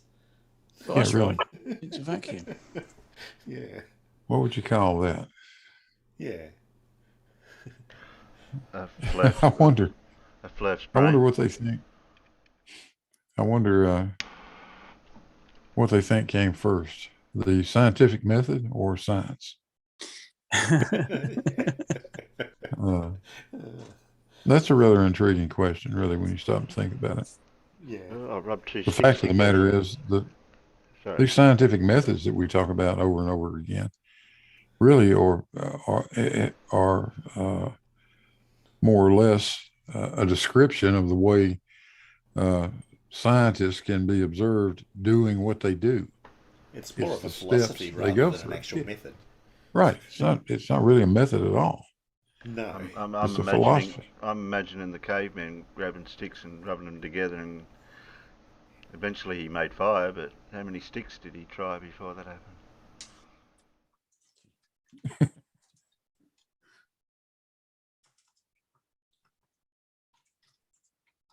Well, caveman probably realised that rubbing your hands together makes your hands feel warm. Yeah. Maybe if we rub some sticks together, it would make them feel warm. And sticks feel warm when it's on fire. So, yeah. Yeah, they would have had to trial and error and all that sort of stuff. Yeah. Oh, we'll leave that then. We've been going for an hour. Farmer next to our duck farm found out that if you let dry grass pile up on top of your slasher, that the bearings get hot and set the dry grass on fire. And then you look behind you and you see a row of 100 metres of little fires starting up in your paddock. It really doesn't take a lot for any of that to catch fire. The number of combines I've seen starting to smoulder because all that dust and chaff is built up on top where the engine is. Because you didn't clean it properly. Year we have a harvester fire. Yeah. Especially when they harvest things like oilseeds, like canola. Oh god, yeah. Bloody stuff. Yeah, that's right. And I know they don't do it at the end of harvest, but there's a whole routine you go through before you start harvest. And if you do it in the right order, then the other jobs aren't quite so unpleasant. The first thing is get your jet washer out and clean the bloody thing. There's less chance of it going up then. But it depends what you're doing during harvest. But then of course after that you've got to grease it up. That's never a nice job. We've got Ruck here and Kosho and Bandy down in Geo. Oh, but Branch is there. No, I'm not going. I wouldn't go down there. Oh no. No. It's like that meme of the baby walking down the hallway and it comes to the. Well, he walks in and goes, oh no. Hey, no. Yeah, that'd be me. Whoops, wrong way. Exit stage left. Yeah. I was never here. That's it. You can't have a decent conversation when Branch is there. No, it's quite impossible. All right. Floor's yours, Paul. Righto. Let's do a quiz, hey? Yeah, I'll go and make me coffee. Oh dear.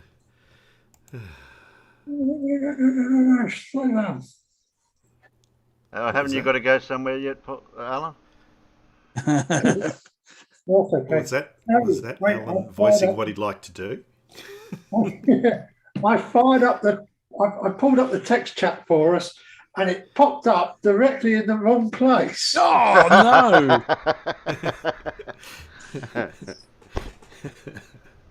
Okay.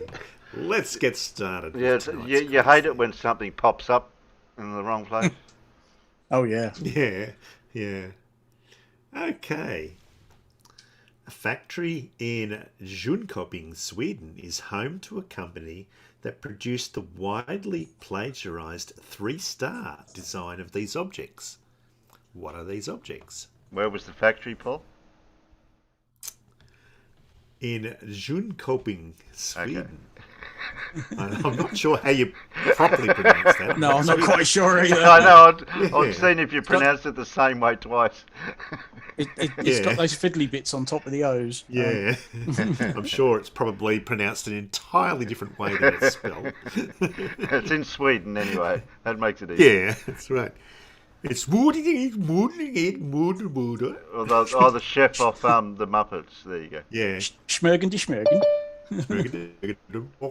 Oh, look who's turned up. Oh, bloody hell. Was his ears burning? Yeah, we must have been saying his name 3 times.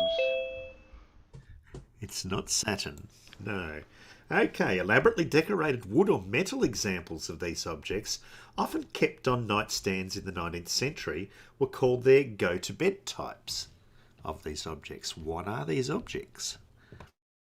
They're not matches. Yeah, 3 star. 3 stars. Design. Yeah.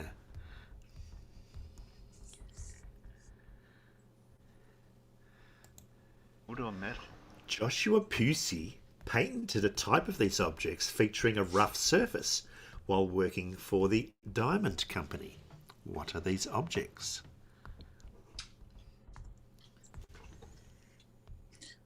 I'm just taking a punt here. Yeah. I think, what would you have on your nightstand in the 19th century?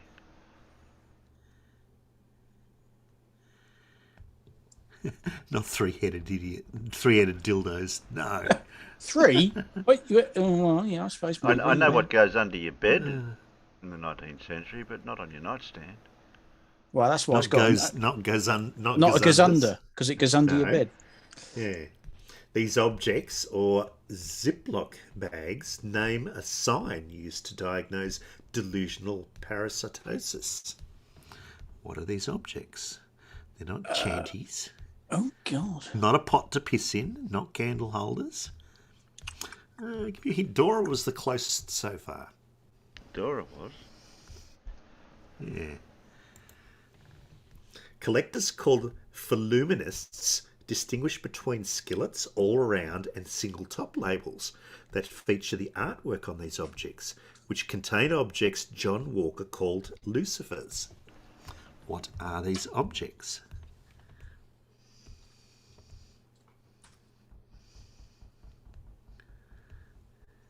Wow.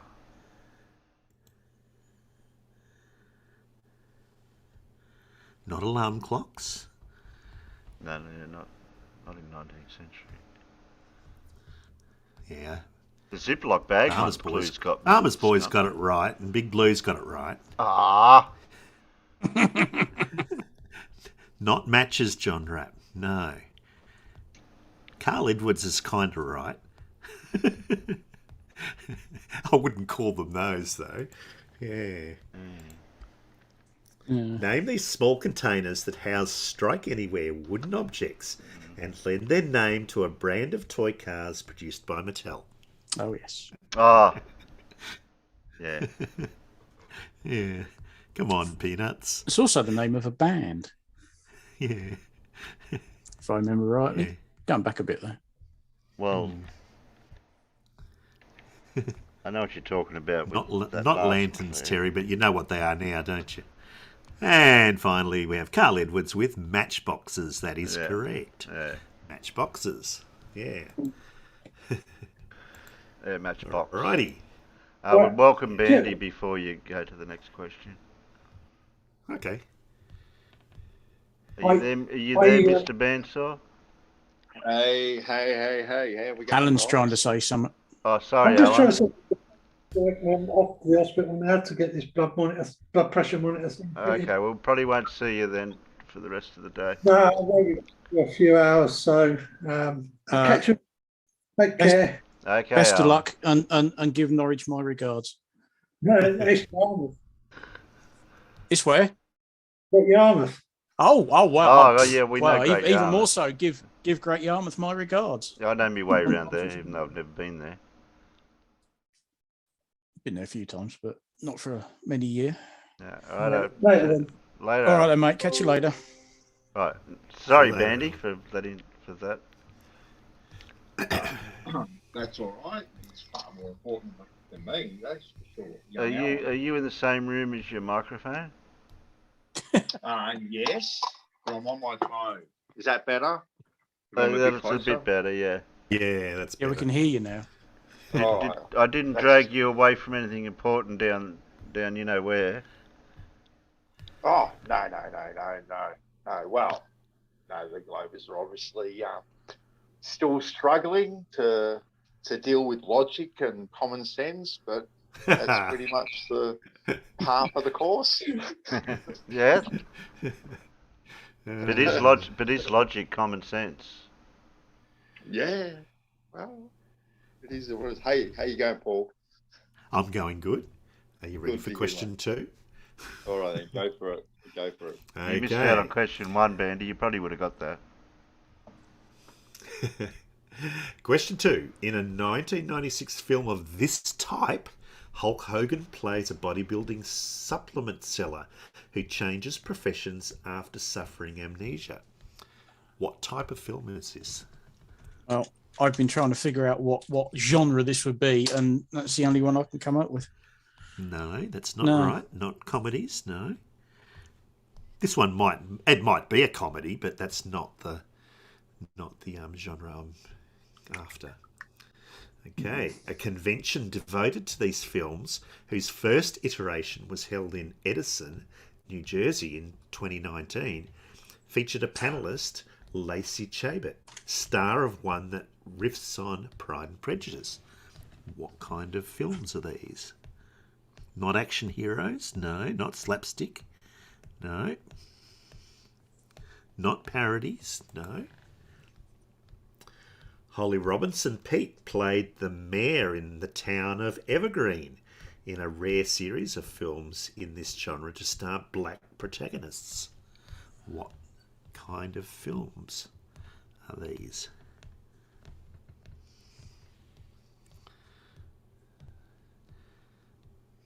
Okay, another clue.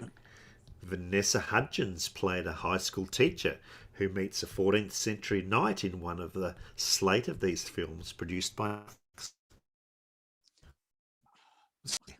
can't think what genre that would be. They're not porn.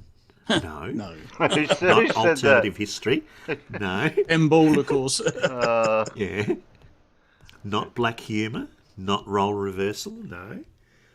A countdown block devoted to these films is regularly the most watched October cable programming among women between the ages of 25 and 54. What kind of film? Not time travel movies, not black humour, not ghosts, no. Not spy movies, no. All right. 3 separate films of this type set in Vermont debuted on the Hallmark Channel in 2018. I've got a funny feeling I've never seen any of these. Not rom-com, not farce. Do it to going down to the wire. Do it to Justice von Lieberg, Bandy, so that way we don't see what your answer is. Yeah. Yes. Send them to. Name this type of movie, usually involving snow, Santa, and white people falling in love. Bandy wanted to know, does it start with the D? No, it doesn't start with a D. No. Oh, well then I'm wrong. Big Blue's got it. Big Blue's got it. Ah. And Carl Edwards has got it as well. Well done, Carl and Big Blue. Ah.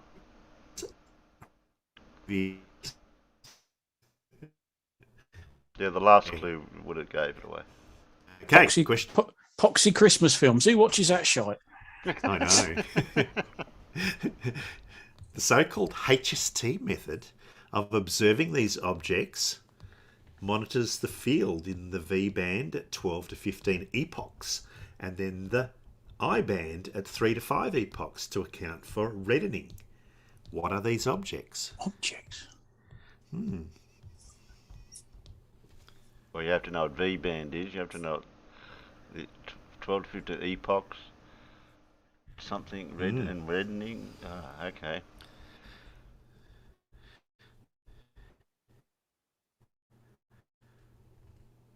Okay, another clue. A method first used on these objects that relates angular diameter to shell expansion velocity is known for Bayard and Wesselink.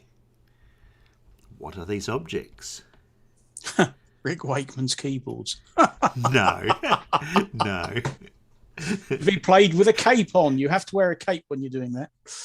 Yeah. Oh, dear. Oh, I don't know. This is very obscure. Okay. In 2016, some of these objects in the Large Magellanic Cloud were used as calibrators by Rees et al. To determine the local Hubble constant to 2.4%. What are these objects? Not Kuiper belt objects, no. Not pulsars.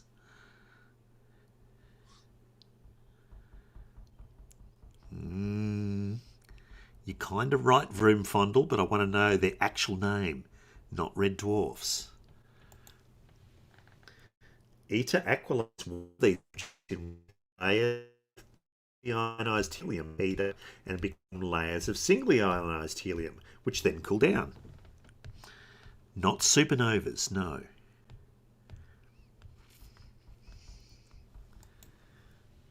Using these objects, Edwin Hubble proved that the Andromeda Galaxy was healthy.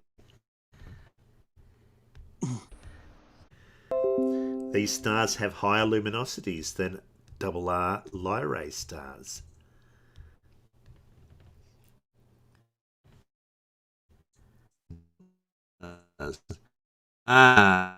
You do have a correct answer. Henrietta Leavitt discovered what stars with a well-defined period luminosity relationship, and Clive got it correct with Cepheid variables. Oh yeah, of course. Yeah, Yeah, of course, how, yes, yeah. Paul. Oh, that was on the tip of my tongue. Who's he then? What's it? Yeah. What? Hey? Cepheid variables are the standard candles they use to work out the distance to a galaxy. Never heard of them. Yeah. Haven't you? Oh.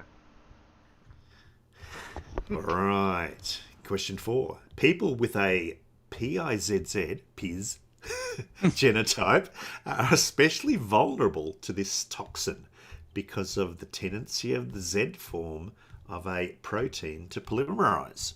What is this toxin? Bullshit. That's highly toxic. Non-alcoholics, no.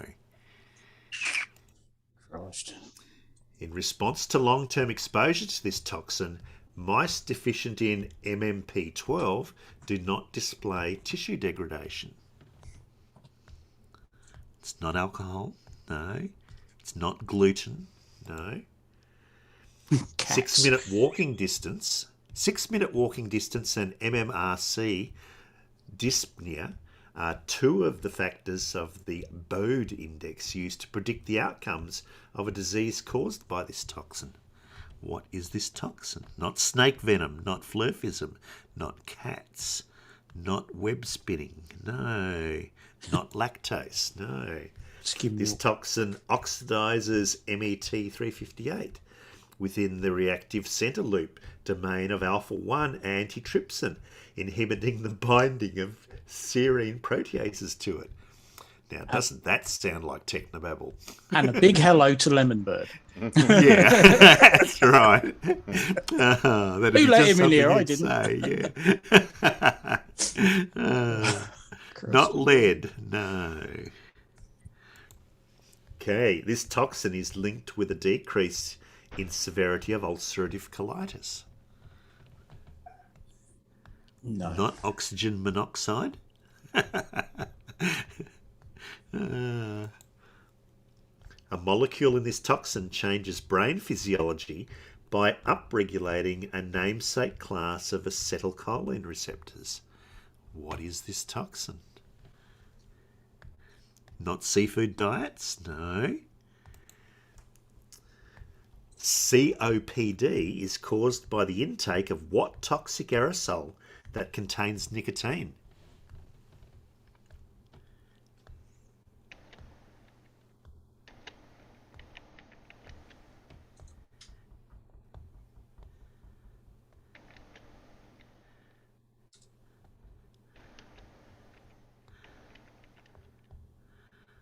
Not carbon monoxide, not pollen.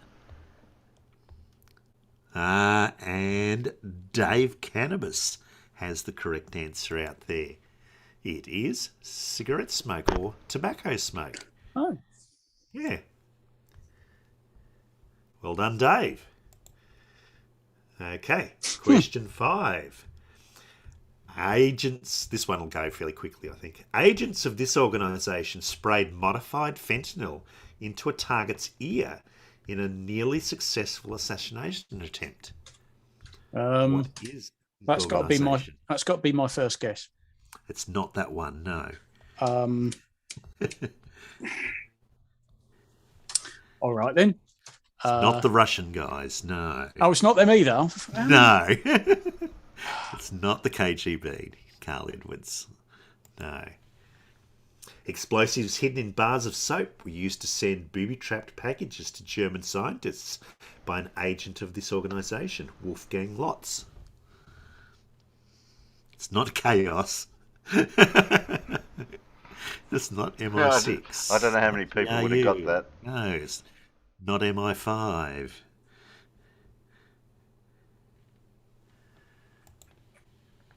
This organisation was accused of using poisoned chocolates to kill the planner of an attack carried out with assault rifles hidden in violin cases. Not the French underground, not the SOE, not the Mafia. Oh, that's what I was just about to guess. Yeah. An innocent Moroccan waiter was killed walking back from the cinema with his wife by this organisation in the Lillehammer affair, but they eventually killed the intended target, Ali Hassan Salmeh. That is correct, Farmers Boy. We got there in the end. I was just trying to think of all of the organisations that did that sort of thing. And then by Blue, but the person who got it first out in the chat was, in fact, Dave Cannabis with Mossad. Yes. I wouldn't have guessed that. Yeah, agents of Shinbei and his organisation arrested a man with a pseudonym Ricardo Quentin. In Operation Wrath of God, this organisation targeted members of Black September and the PLO. I don't even think I've heard of it. Name this Israeli National Intelligence Service. It is indeed Mossad. You've not heard of Mossad? They are particularly, or certainly have been, and I think they still are particularly ruthless. And if they want to get hold of somebody, then sort of the international rules and laws tend to get ignored. If they want to get somebody, they'll get him. They'll get. They are quite ruthless. Yeah. Yeah. I've had 2 messages flash up.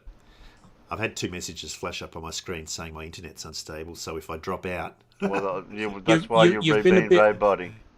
Yeah, you've been a bit wobbly every now and then, but it's All you're right. understandable at the moment. So right, okay, I'll keep going then. Question 6.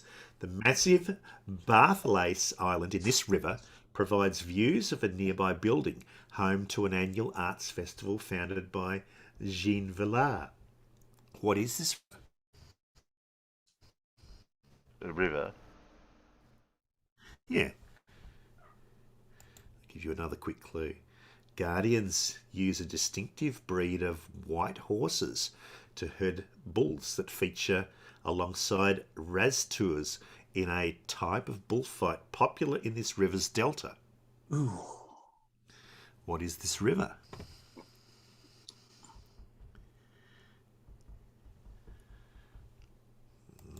Okay. Roman ruins near this river include the Triumphal Arch of Orange and the Pont de Garde Aqueduct. What is this river? It's not the Danube, it's not the Seine.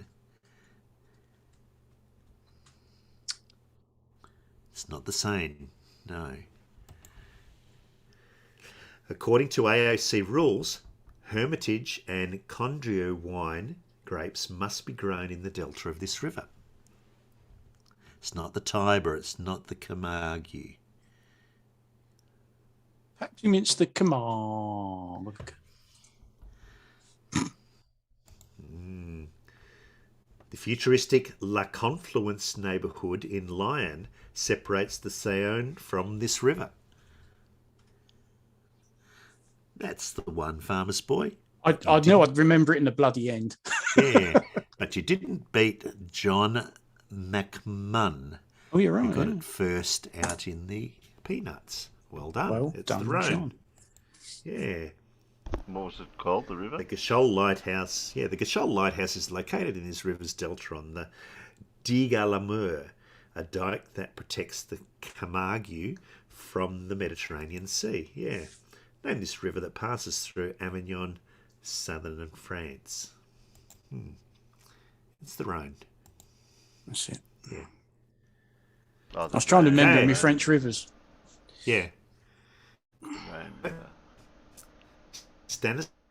Stanislas Debayan found that adults are around 60 milliseconds slower to answer this question than for related questions, providing evidence against the mental calculation hypothesis. What is this question? Is the SB velocity of an unladen swallow? No, it's not African or European. Correct. That is the right answer. A University of Michigan study highlighted the predictive power of teachers' ability to correctly answer this question and the test scores of their students. One would presume that if they couldn't answer this question correctly, the test scores of their students are low. It's not how old are you? No. Yeah. It's not, is this dementia? No. The answer to this question can be found by considering the point-in-polygon test. What is this question? What is the point-in-polygon test? If you don't know what that is, that clue will mean nothing to you. Correct. Yeah. In 1977, one dry Paris led to widespread confusion because of the ambiguity of this question.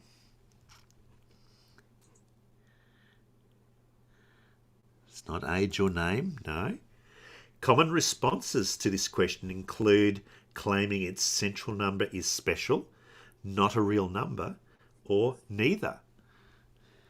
How old's the captain of the boat? No, that's not the question. It's not, are you lying? No. What is this supposed trick question which considers the parity of a certain special number?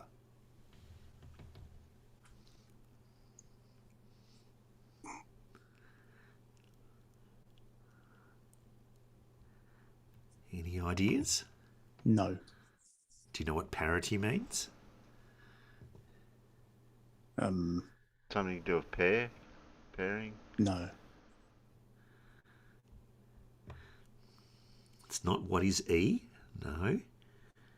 It's 10 to the negative 7. A negative number. Well, that depends on who you're asking. Dora's on the right track, but what about 0? Dora? Not whether it's positive or negative.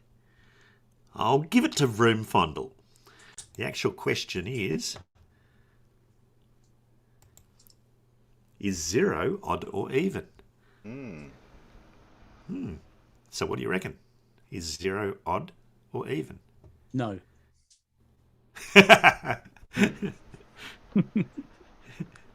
That's my final answer. No.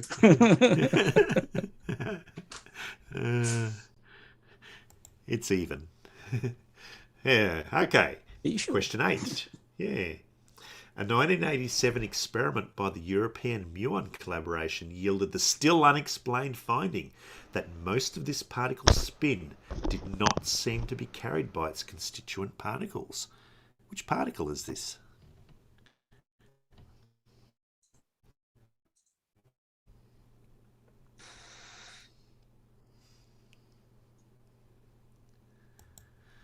Okay. The Georgi-Glashow model allows an X boson with this negative 4/3 charge to mediate this particle's decay. It's not the electron. No, it's not the neutron. A method for calculating this particle's charge radius measures the Lamb shift of a system containing a muon and one of these particles. The Higgs boson, not the muon, no. Not the little black ones.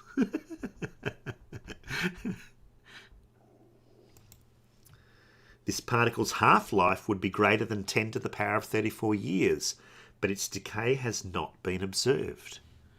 It's not the positron, no. This particle consists of 2 up quarks and a down quark and can be converted to a neutron via electron capture. What is this particle? It's not a fakatron, it's not a Klingon, it's not a gluon. Hans Wormhat is a Simondan channel.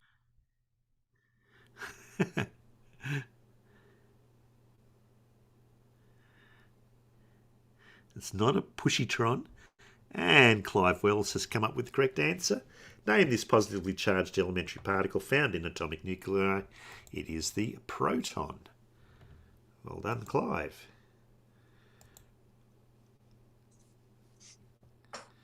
Okay, question 9.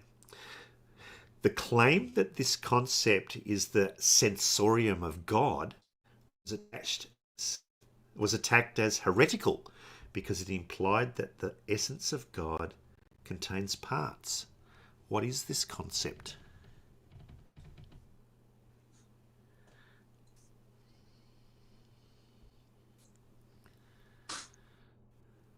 No. Immanuel Kant claimed that this concept's corresponding mathematical science is the analogue of mechanics, not arithmetic, as part of an argument that this concept is a pure form of outer intuition, in contrast to an alphabetically later counterpart. More lemon. Definitely. I've heard of Immanuel Kant. He was a real pissant. Yeah. He was very rarely stable. Yeah. Yeah. It's not the Trinity. No. In the absolute and relational theories of this concept were defended respectively by Samuel Clarke and Gottfried Leibniz. What is this concept?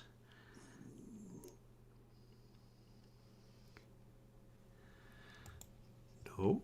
This concept makes up 3/4 of the block universe. What is this concept? It's not the Big Bang. It's not logic. It's not omniscience. Omniscience. No, not time. It's the other thing, Dave. Isaac Newton used a bucket argument to claim that all motion occurs relative to a rigid Euclidean example of this concept. What is this concept? Yes. Name this concept that is united with time in special relativity. Oh, right. Yeah, Big Blue got it. And as well as Clive Wells and Dave Cannabis out there, it is space. And Far your out, last man. question. Yeah. Your last question. This crop was domesticated with manioc near Llanos de Moyos, Bolivia.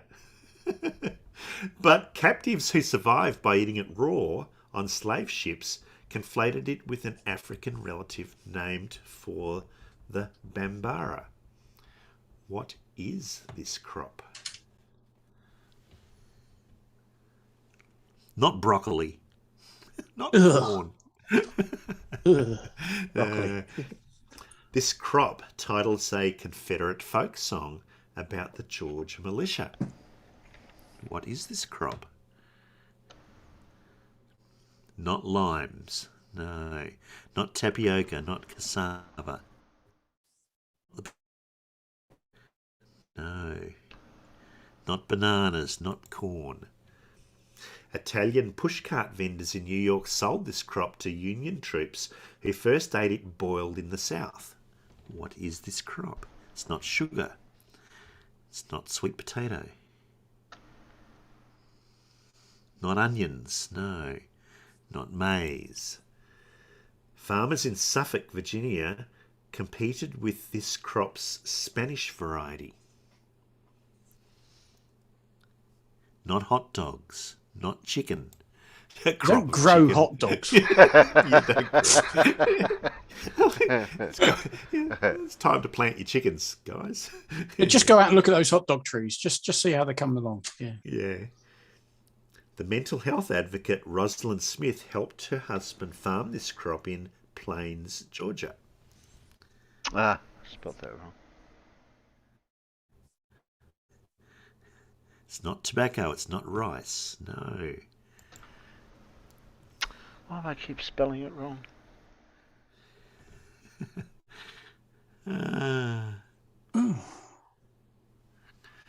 It's not right anyway. P.T. Barn. Yeah. P.T. Barnum sold the crop in next. And if you didn't hear Paul, it was P.T. Barnum sold this crop in bags depicting Jumbo the elephant at his circus. That's right. Yeah. Now I know what the answer is. Yeah. And there's lots of them out there trying to answer it. Yeah, right? there is. Yes. And they've got it right out there. Yeah. It is indeed. John McMahon, I think, got it right first. Over 300 products made from sweet potatoes and this crop were invented by the Tuskegee agronomist George Washington Carver. Jimmy Carter farmed what legumes that Americans often eat as butter? It was, of course, peanuts. Peanuts? Yeah. Wonder if there would have been a clue for Joe Bjelke Peterson up in Kingaroy for Queensland. Yeah, for this it one. could have been. I didn't think of that one. Mm. There you go. That's your quiz for today. Well, that's an that was an Australian component into the clue that no one else would have got. Yeah. Oh, thanks for that, Paul. Carl says I feel stupid. Anyone for a nut?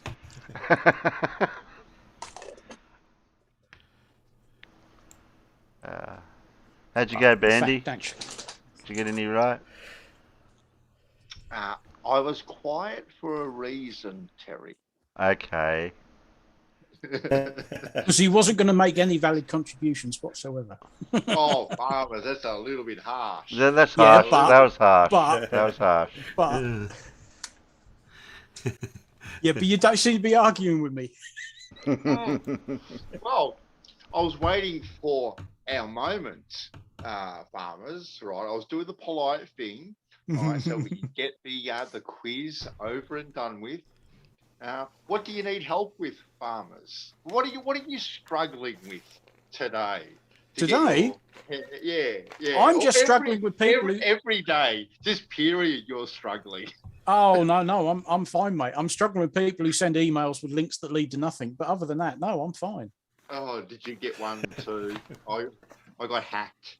Please, click on this link to see the attached documents. No, they're not there. And about half an hour later, they magically appeared because I think somebody else went, you didn't actually put them in there. So I observed that comment somewhere, Bandy, in the Discord about that, what you just mentioned.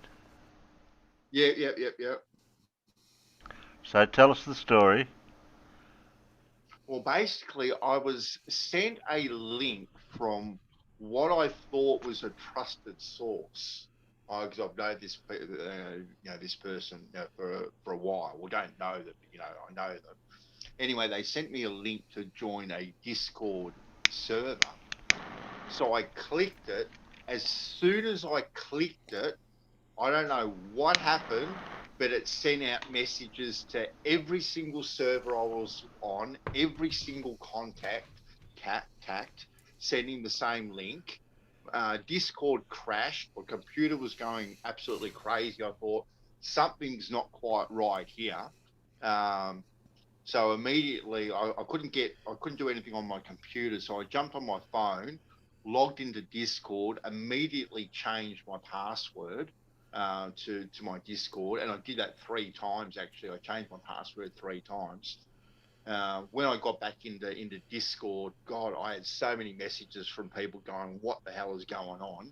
But like I said, as soon as I clicked the link, I had like 250 notifications come up that, I'd pinged everyone, all my contacts, all the servers, The servers that I'm was a mod in were a bit concerned because they thought it might be like a bot attack type of thing.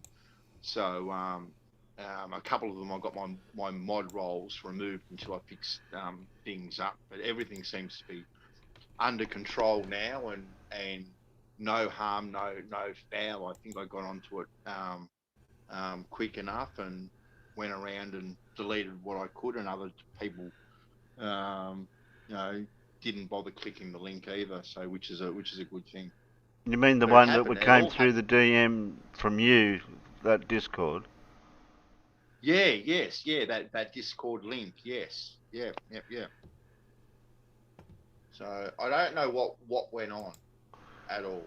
Okay. But anyway, we can move onwards and upwards. I think I put about three links in your Discord thing that I went and deleted too. But they were everywhere. So anyway, it's all sorted. Good now. It's all yeah.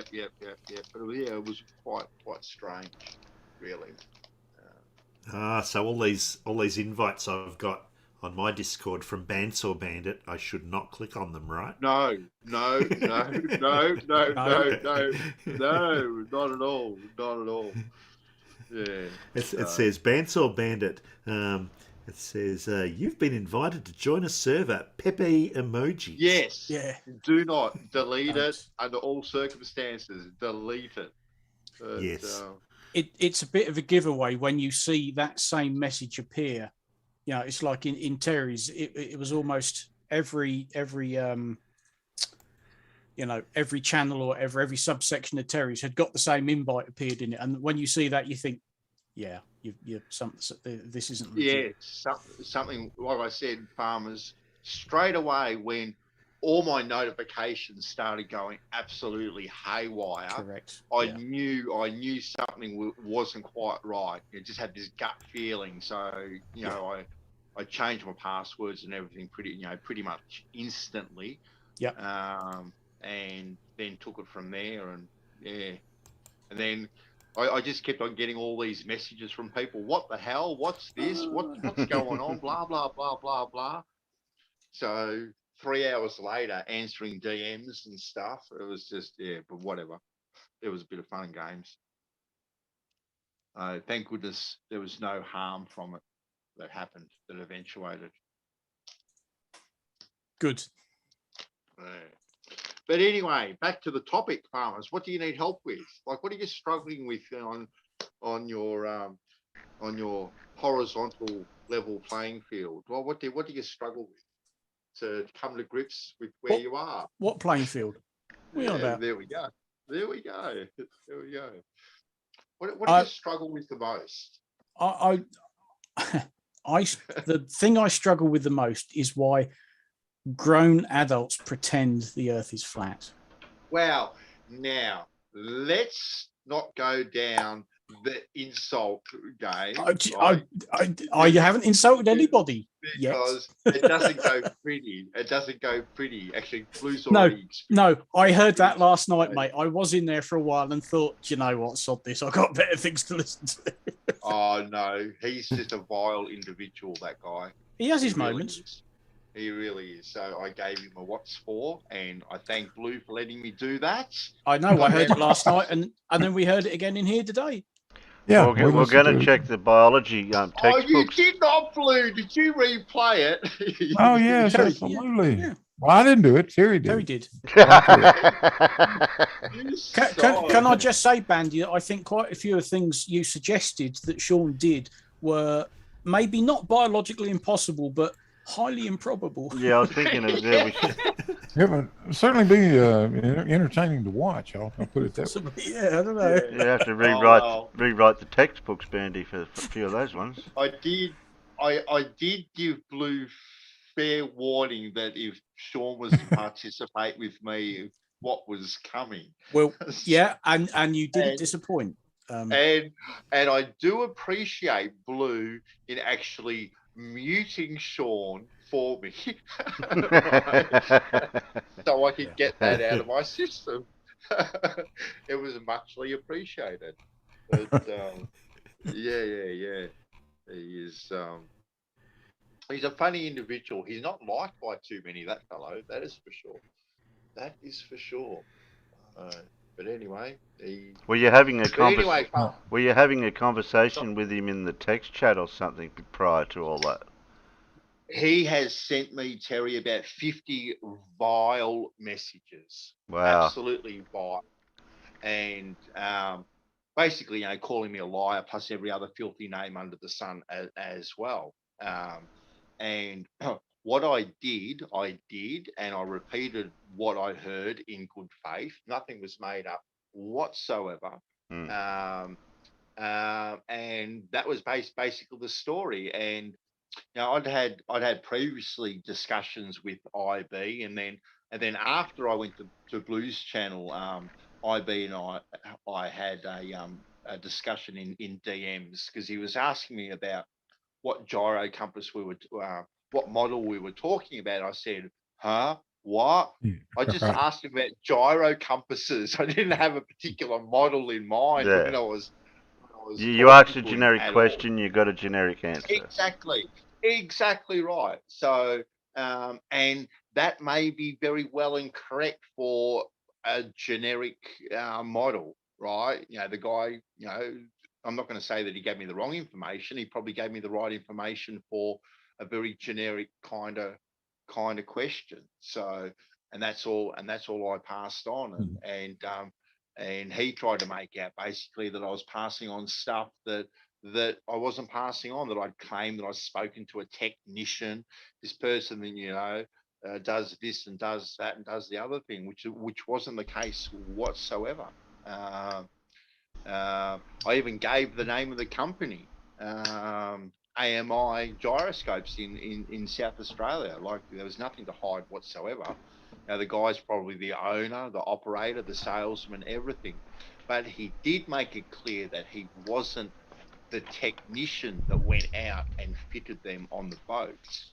Like, technicians have to go out on the boat, and depending on the boat itself, they've got to be calibrated for that particular boat, because of whether or not they're being degassed, the electrical circuitry, these sort of bits and pieces. He did make all that pretty clear, and they do have to be fitted and calibrated to ships and whatnot. That's why, which I found out be over 10 years ago in Gladstone, which I think is the third busiest port in Australia, that your gyro compass has to have a certification. That's technical, of compliance, and that has to be valid every 12 months. Anyway, I'd met these some fellas down the pub one day. Anyway, we just got to talking. I asked them, what they did, and they said they just got back from being on a ship that was anchored out at sea. And I go, oh, okay, what were you doing out there? And they go, oh, we were calibrating the gyro compass. And that's basically how the conversation went. And I go, oh, why is that? They said because the certification had run out. It was over 12 months old. And if they're over 12 months old, they're not allowed in the port by law. That's the law of the ports. So so they had to get helicoptered out, chop it out, or whatever they did, so that they could be checked, and then made sure that they were fine to get into the port, and then have whatever work undergo what they had to be done to it. But yeah, that was basically the story about the gyro compass conversation that I'd had earlier that Sean wanted to call me out on.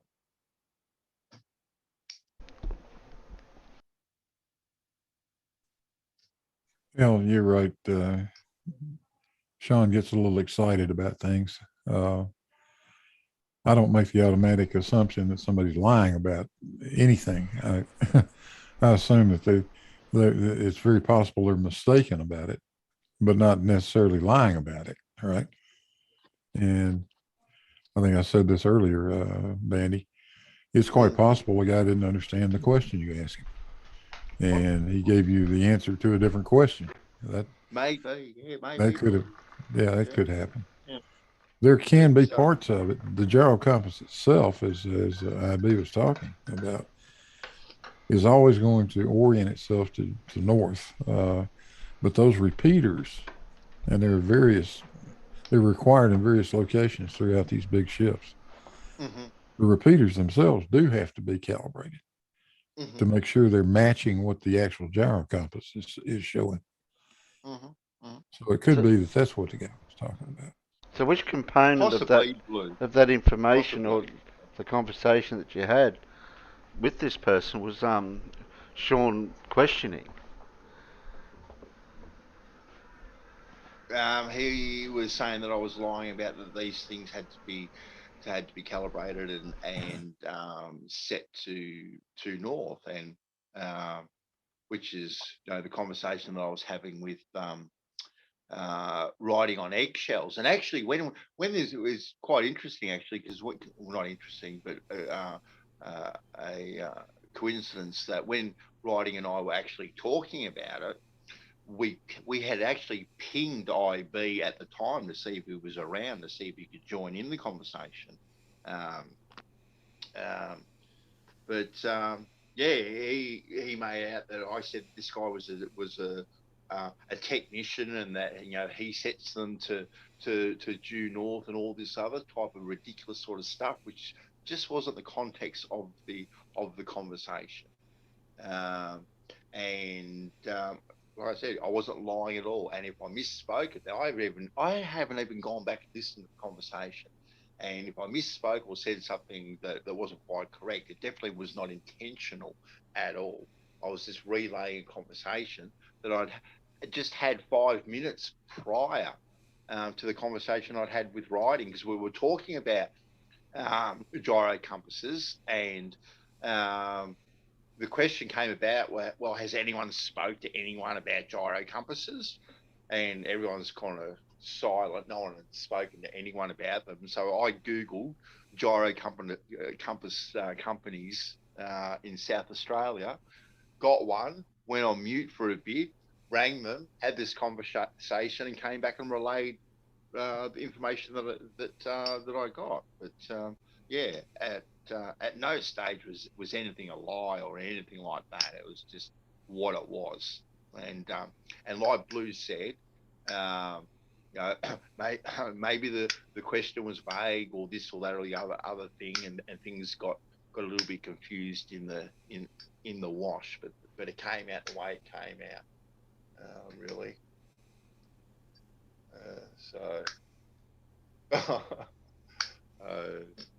But yeah.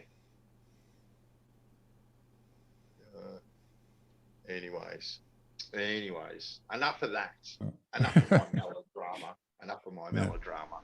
But yeah, once again, yeah. So yeah, thank you, Blue, and I apologise if I caused too much of a ruckus in your stream, but you seem to have got a few laughs out of it again tonight. Well, we had to replay it, Bandy. Cool.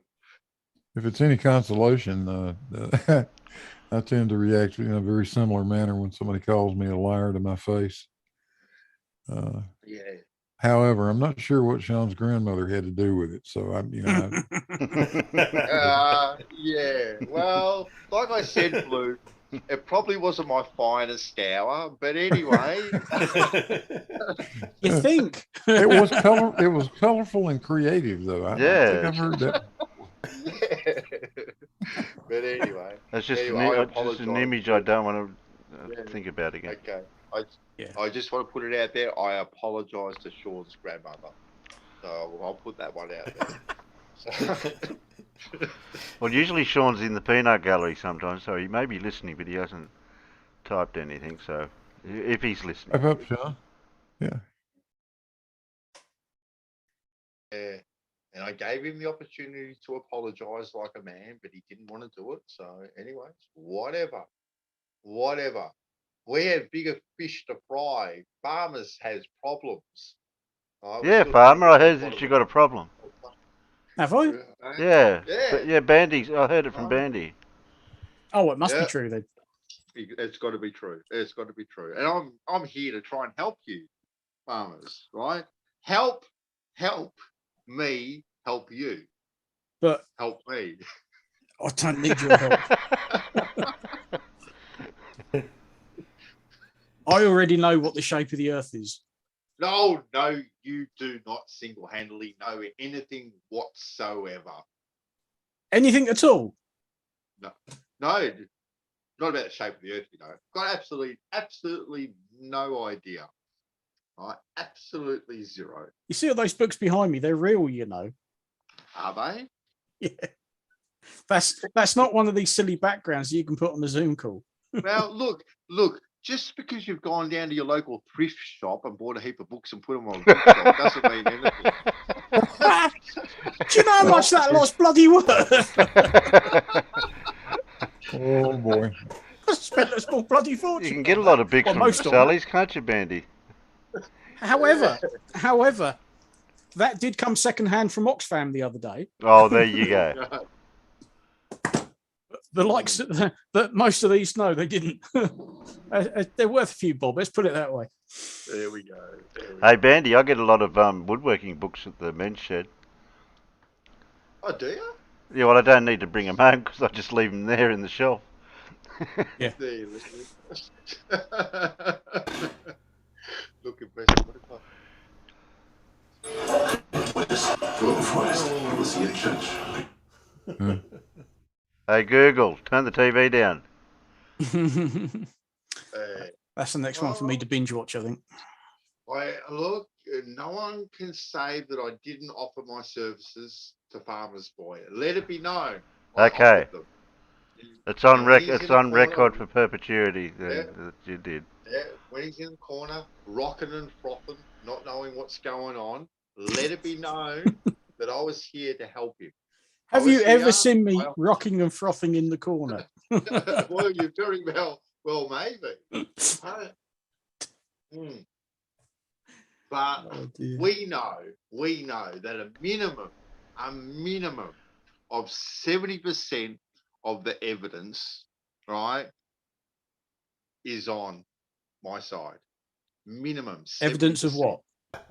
Well, evidence that things are, pretty damn horizontal. What are you on about? The only 70% I can think of is that roughly 70% of the Earth's surface is covered with water. Exactly. But water isn't flat. Oh, when did I say water was flat? Water's level. Right? Never said water was flat. Right? Well, what is it then? Never. What? Water. Have you been talking to Biff? Right? Farmer, you've been talking to Biff. Have you been talking to Biff again? But level is horizontal. Andy. Hang on, I need the silly hat as well, and the ridiculously long pipe that he uses. Oh, okay. No. Let's not bring other people that aren't here into it because they can't defend themselves. So that's not the path I want to go down. So Bandy, what is water then? If it's not flat, what is it? Well, they say that water is H2O, right? Yeah. That's what they say. Now, I don't know. I don't know exactly if that's the entirety of the truth of exactly what water is. But what water is, we'll put that to one side. But when this water, right, pulls together, right, and has resistance around it, right, equal resistance around it, right, and equal pressure on top of it, it'll always seek to find itself resting horizontally. Really? Yep. No. 100% it will. No. 100% every single day of the week and every second weekend. That's what it'll always do. The good thing about it, it doesn't matter where, right, on that body of water, right, when it is horizontal, right, at rest, doesn't matter where I go and check it, it'll always be horizontal. Sure, it will. Always. It'll be horizontal at every single location, right? 100%, Paul. Exactly. Yeah, I know it will be.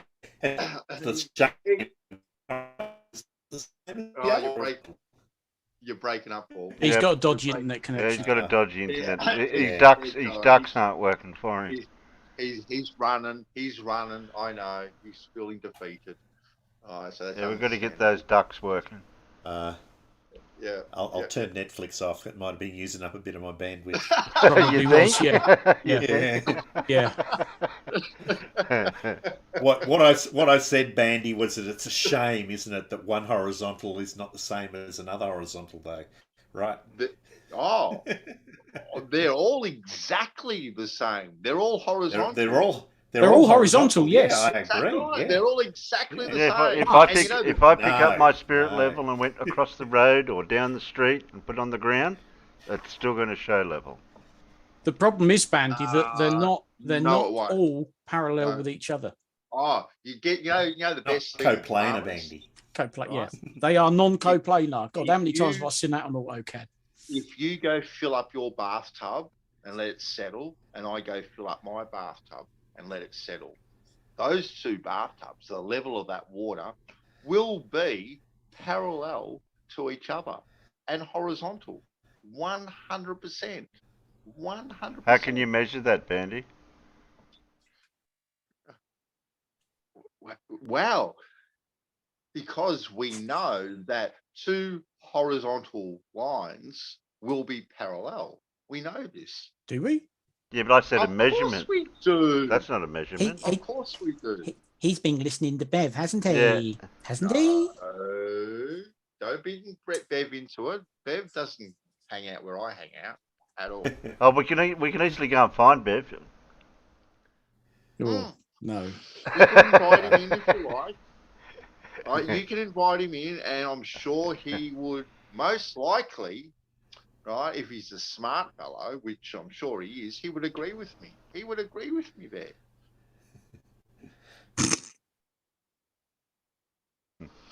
So now, we've got 70% of the evidence on our side. You've got 30% of the evidence to work with now, farmers. Right? So that 30% of the evidence that you have is probably pretty dodgy at best. So what's your best one with the 30% remaining? What are you on about? You haven't got 70% of anything. Yeah, well, we've settled water is horizontal, right? And all those horizontals. No, we haven't. We haven't determined that. No, you've just stated it. You haven't shown any evidence for it. Yeah. Oh, it's fact. It's fact. I tell you what. No, it's not. Tell you what. We could do it. We'll do an experiment, right? We'll do an experiment. You fill up your bathtub, I'll fill up mine. You get your spirit level, I'll get mine.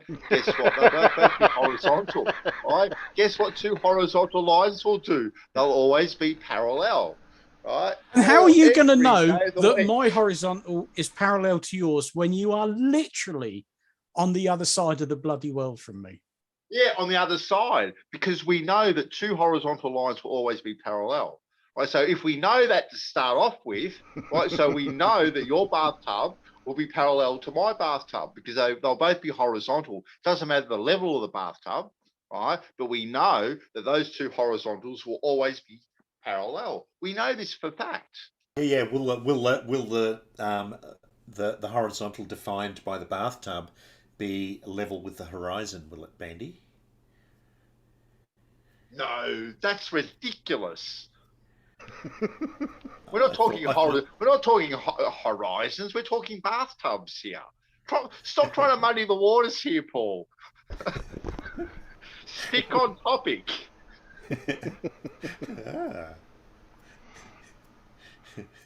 So, do you see a potential problem with that? Do you? Yeah, but what if my bathtub's 3 meters off the ground and yours is only half a meter off the ground? Then it wouldn't be parallel. Well, those two horizontals will be parallel because we know, Terry, that all horizontals are parallel. We know this. Okay, you know what we should do. All right, let's put this to bed. Let's put this to bed because Oh, can we do this? Can I multitask? Can I multitask on my phone? Let me have a look. All right. Let's Google this question. Are horizontals, right? Are horizontals parallel? Let's see what the answer is. Oh, Lord, the very first result is all horizontal lines are parallel. Ah, boom. Well, see, now, like I stated before, which has now just been confirmed as fact, that all horizontal lines are parallel, right? And we've established that 70% of the evidence is on my side. What have you got now, farmers? Because I can see you squirming. I can see But you you can squirming test. there. You can test to see if a horizontal is horizontal. Yes, you can. Yeah. Yep. Yeah, Probably. and unfortunately, not all horizontals are coplanar. What?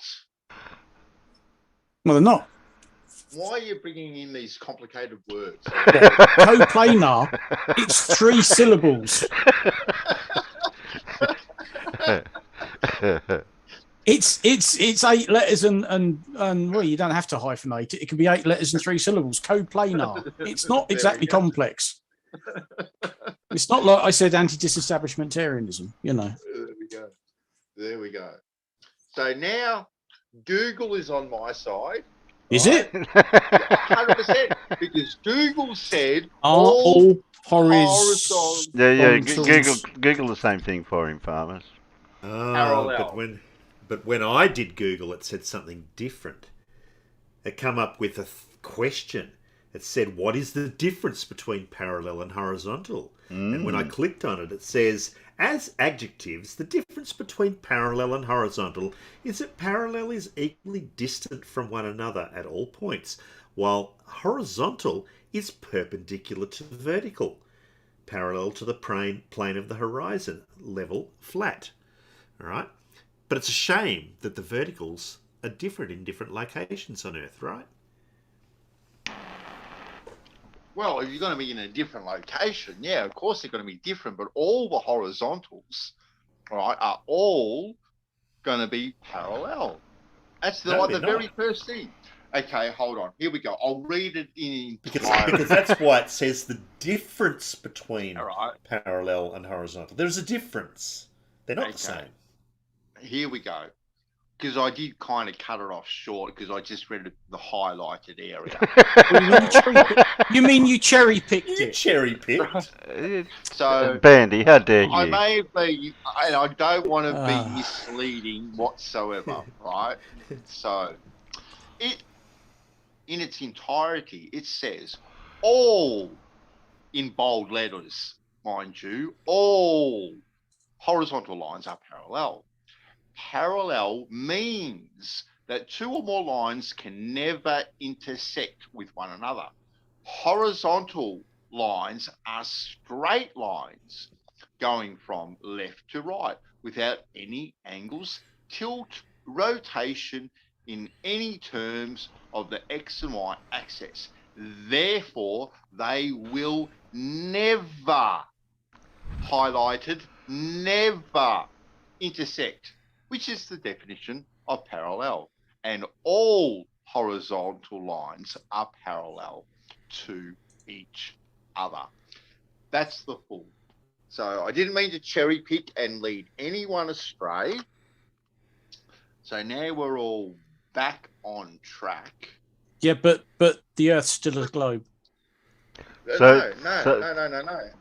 It is. I can see it. I can see a photo of it right there on the screen. No, you can't. Yes, I can. No, you can't. Look, CGI images that are superimposed onto a Zoom meeting are not. That's evidence of a anything. photo taken in 1972 on 70mm film. Yep. Not changed or altered in any way, shape, or form. Nope. And it may very well. But you know, one thing that you notice about that photo, right? Right? Half of it's missing. No, it's not. It's all there. The whole photo is there. No, it's not. Half of it's missing. We only Well, they're see cropped half out the of black Earth. bits at the top and the bottom, yeah, because I've actually Apparently, we only see half the Earth. We don't see the whole of the Earth. We only see half of it. Well, how do you see the entirety of a sphere in one go? Well, that's not my issue. That'd be Yes, your it is. issue. It is your issue. No, not my issue at all. Well, it's not ours because we're quite happy with it because that's what we expect to see. And oh, look, that's what we see. Well, maybe you should have taken 2 photos, one from either side. Now, how could they take photos from either side when they were traveling away in one direction? Well, you should have just parked your little whatever you parked and just waited a little bit. What? Apparently you only had to wait 12 hours, like not really long at all. Right, you were already there, right? So you didn't really have to wait very long. I know, it's difficult to get your head around that 70% of the evidence being the surface of water. It's difficult to get my head around that an adult would waste so much time pretending to be a flat earther. Really? Yeah. Wow. Really? Look, I just tackle the facts that are presented, right? That's all I do. Now, unfortunately, for you, the most conclusive fact of the horizontal line and the water. Oh yeah, that's a good one. And these lines being parallel anywhere and everywhere, pretty much sinks you. You're like at the bottom of the ocean, wishing, right, that you could draw a chord line through that ocean, right, on your sphere so you get a grasp of water. But the only line that you can draw horizontally on the bottom of an ocean is going to keep you under the ocean. You wish you were on a sphere so you could at least swim horizontally from that point and get some air. I know. It's hard. Must be a dilemma. I tell you what, Bandy. What I'll do is I'll wait for the moon to just poke its disc above the horizon. So the very tip of the moon is just rising above the horizon. When that happens, I'll fill up my bath with water. And the horizontal plane defined by that bath water should be coplanar with the tip of that moon just poking its head above the horizon, right? Now, at the very same moment, you're going to fill up your bath with water. And you're going to see if it's also coplanar with the moon poking its head above the horizon, right? Am I? Because if those horizontals are coplanar, if they're parallel to each other, then if they're in fact the same horizontal, then you also should see the moon parallel to your bath water, right? Wow. We aren't actually that far apart. So I may see the moon at a very similar time, right? I'll grant you that, right? Now, am I going to see it in the same location as what you see it at exactly that same point in time? I don't really think so because I'm a little bit further away. So if we do that would mean then that the horizontals aren't the same horizontals. Well, no, if the horizontal, of course they're going to be different, right? But they're going to be parallel to each other.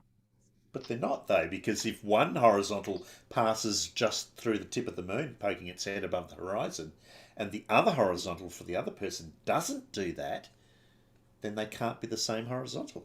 I've been showing some pictures, Paul. I just wanted to get back to this horizontal thing with Bandy. Yeah. Bandy, do you trust water levels as creating a horizontal? using a water level? Oh,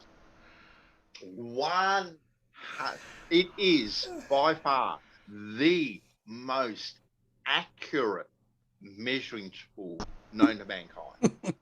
So if I had a water level and I sighted between the two levels, would you think the horizon would be below or level with that water level?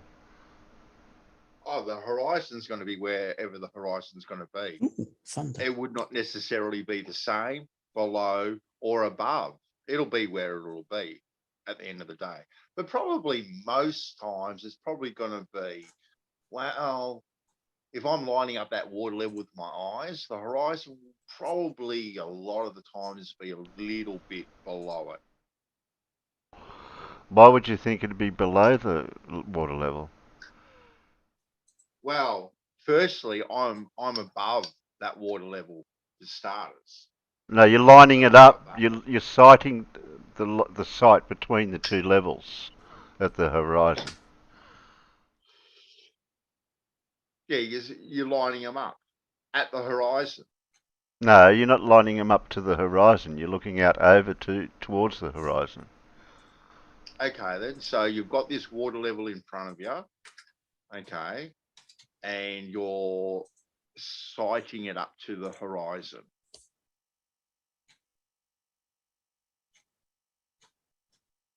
Mm. And the horizon's below the water level. Well, are you above the? Are you above? No, you're sighting. You're sighting with your eyes across the water level. Between the 2 points. Yeah. I'm showing an image on the shared screen. You might not be able to see it on your phone. Oh, are you? Hold on. I was on a. Hold on. I was on Google. The YouTube people can see it. Okay. Oh, okay. Look, I'm looking at it now. Okay. So what have we got here? It's a water level with water in it. It's a water level, and you can see the two levels. And you're sighting the two watermarks, so that's creating a level. Yeah, of course. So we have one horizontal line there, and we have the horizon in the distance. Yeah. Which the horizon itself, which the water itself will be always seeking to find its horizontal equal state at all times, even though we've got lots of different pressures of tides and currents and winds and waves and all that sort of stuff. But what it's always trying to do is obviously settle itself. But that would you expect that actual horizontal or that horizon to appear as a straight line itself? No, I wouldn't expect that. You say because you've got your vision of sight, which is circular for starters. Vision of sight? What the hell does that mean? Your vision of sight, or your personal. What does that mean? Your personal domage of sight. Domage. Domage. There's That's no a new such word. a thing as a domage of sight. Yeah. Your domage. There's such thing as personal domes. And we're not worried about left or right here, Bandy. This is on the other axis, the front to distance, the sights of the water levels. And what are you expecting? Are you expecting that that line that water level has created to be at the same height as the horizon in the distance? Is that I wouldn't know what to expect if you just did the experiment and seen that. I could see the horizon is below the level. Yeah. Well, what's that mean?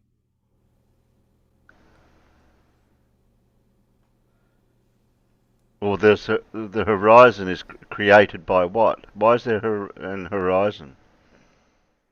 Well, the horizon itself is what? That's apparently where the ground or the water meets the sky, or appears to meet the sky in the far distance. That's what we call a horizon. Everyone would agree with that, one would presume. But would we have a horizon if the Earth was flat? Of course we would. Why wouldn't we? So our distance that we could see. And what do you mean? And it's not if we would. We do. You're looking at it. There it is, on your screen. Right? But why do we? Why? But why can we only see to that distance and no further? But yet we can see things further past the horizon. Occasionally you can, most definitely. Now, why would you think that you can't see forever?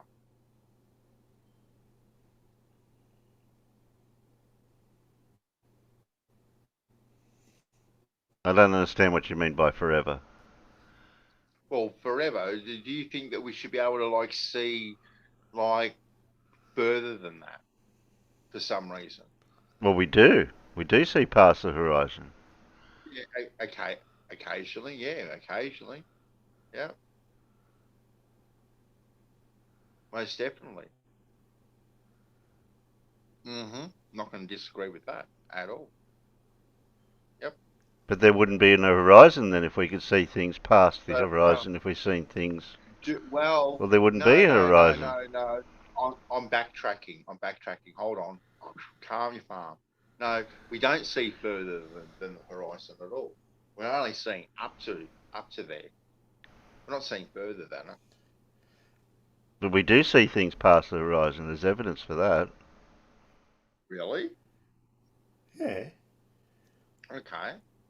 When you see the tip of that mountain in the distance, it's obviously not at the horizon.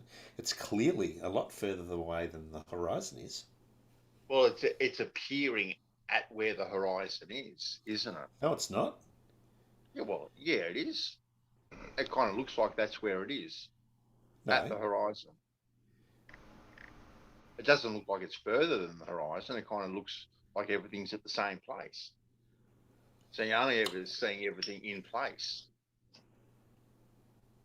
aren't you? Because we see in even though we know it's 3D, we see in 2D, don't we?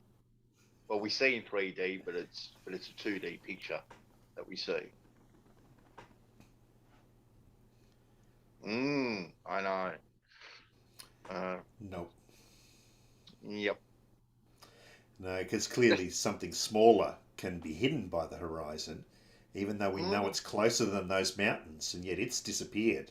And yet the mountains, which we know are further away, we can still see. So it's not the distance that we're seeing that's creating the horizon, it's something else.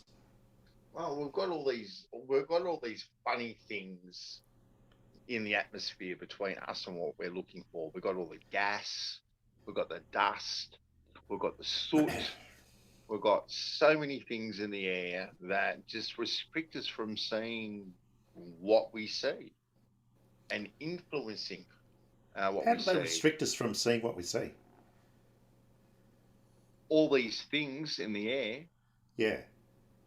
Oh, well, they make a difference to the clarity and apparently they can make a difference to also where things appear to be as well. That's called refraction, right? Well, yeah. Well, we've got to agree on these things. Like what we're looking through does affect. Yeah. So refraction is a thing, right? Yeah. Well, I would definitely say it is a thing. Some things look higher, some things look lower. They're all over the place at times. So yeah, refraction is a thing. But what if there wasn't any refraction? Is there no refraction ever? Yes. When? There's always refraction. Always. You're saying you can't get an image of the horizon with no refraction? There's always refraction. We're always looking through something. The atmosphere is always affecting what we see. Not on the moon. Every single moment. Every single moment. And to say that there is no atmosphere between us and what we look through, and to say that what we are looking through doesn't affect what we are seeing all the time, is just actually, I think, rather disingenuous. So can you point out where the refraction is in that image that I'm sharing? Hold on. Is Carl in the YouTube chat? Terry? Yeah. Carl Edwards? Yeah, Carl's out there. Shout out, Carl. How you going, Carl? Hope all is good. Can I point out where the refraction is, Terry? Yeah. Yeah. Everywhere between you and what you see.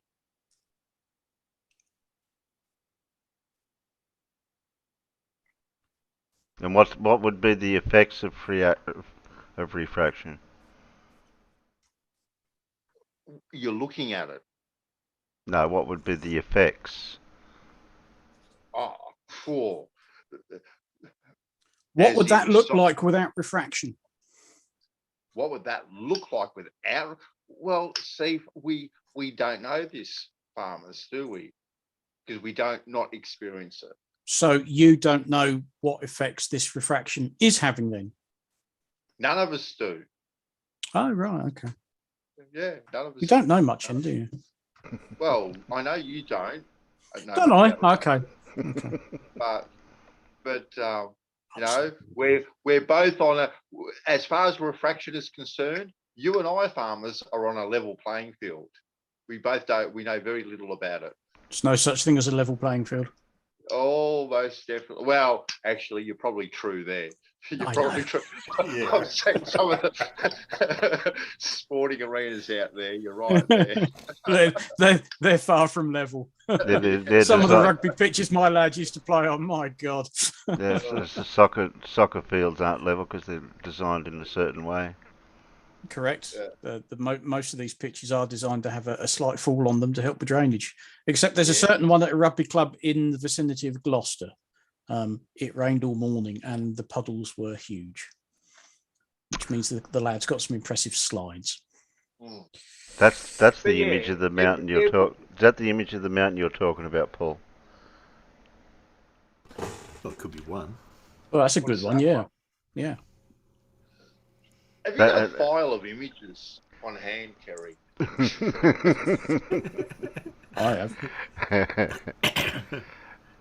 I may or may not have. Yes.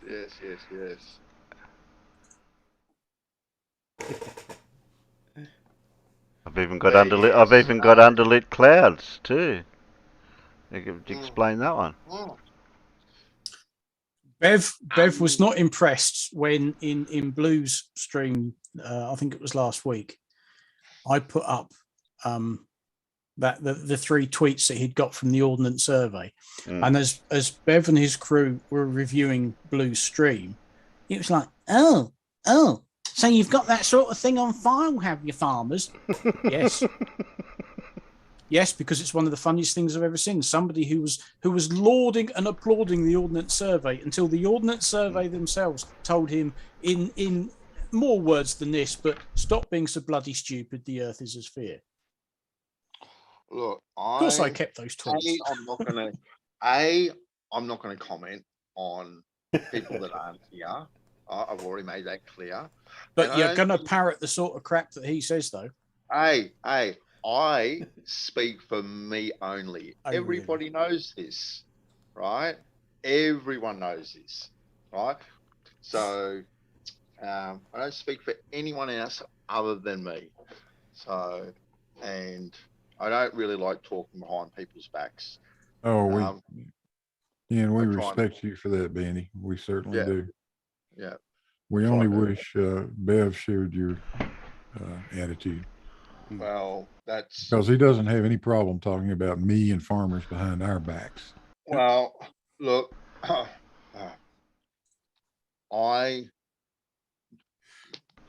But I would point out that we did a 3-hour stream yesterday and never brought anybody's name up that wasn't in the chat. Ever. Yeah. I enjoy having conversations with the wannabe floofer. Well, look, 70% of the evidence, as we've established already, is on my side. And that's unfortunate for you guys. Right? I reckon, Bandy, that 110% of that evidence you're mistaken about. Well, you can only have 100% of something. You can't have 110%. Right? That doesn't really equate, right? But it's actually 71%. I've just Googled. Oh, it's gone up. 71%. Yeah. It's gone up. So It's been raining. This is the latest Google statistics, everyone. Right now, 71% of the evidence is on my side. Farmers are struggling. Can you see how I'm struggling? Paul is trying to bail him out as best he can. Terry has 500 Google tabs open trying to find it all. I know. Yeah, high IQ research. So, but yeah. So do we want to get onto some videos now, Bandy? You reckon? Yeah. Well, probably a good. Look, I can see you guys want to run, duck, and hide. So yep, bring on the video. Yeah, we do videos now. All right then.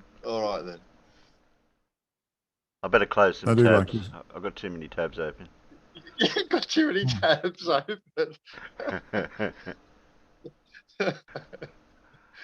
So when you get a chance, just I like this Google machine. This thing's nice. Google what shape is the Earth and see what it says.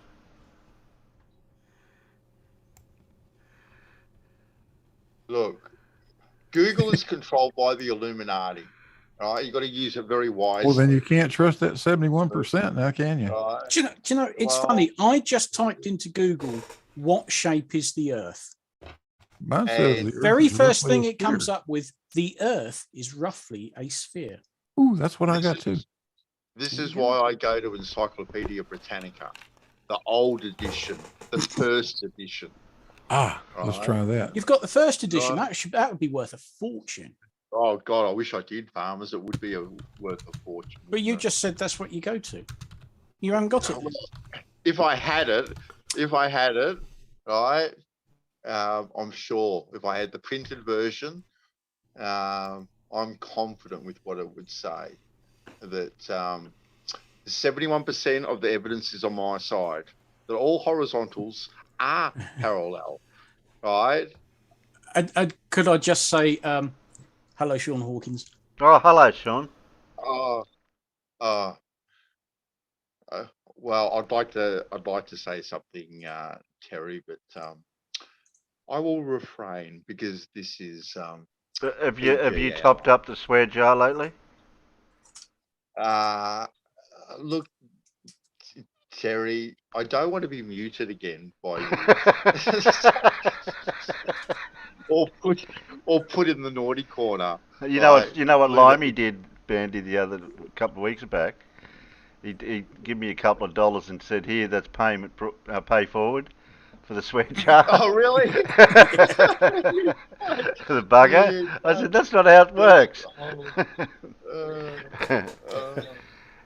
That's funny. That's cheating. That is funny. According to Google, is the Earth flat? And it says no, the Earth is roughly a sphere. Yeah. That's why I use Siri. She's far more trustworthy.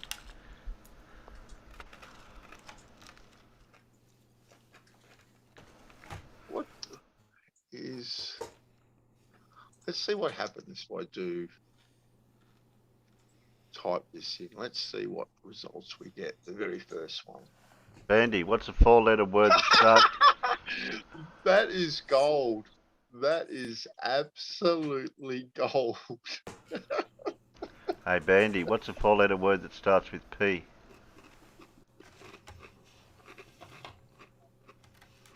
A 4-letter word that starts with P. The button that you press when you want to make your DVD do something.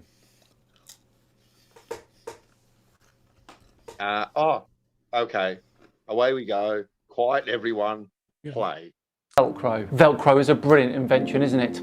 A super hook and loop design which allows you to stick anything to anything. And although they were widely used on the Apollo missions by NASA, they didn't actually come up with the idea despite what you may have been told or what you may have read. Velcro was actually invented by a Swiss engineer called George de Mestral in 1955, but how did he come up with the idea? In 1941, George was out on a hunting trip in the Alps with his dog, Milka, and he noticed that burdock burrs, a tiny little seed with hundreds and thousands of microscopic little hooks on it, kept sticking to his dog's fur. Now he spent the next 10 years researching how those burdock burr hooks actually worked. And in 1955, after some help from friends in the textiles industry, George de Mestral registered his first patent for his hook and loop fastener known as Velcro. But what about that name? Where does it come from? Well, it's a combination of the French words velours, meaning velvet,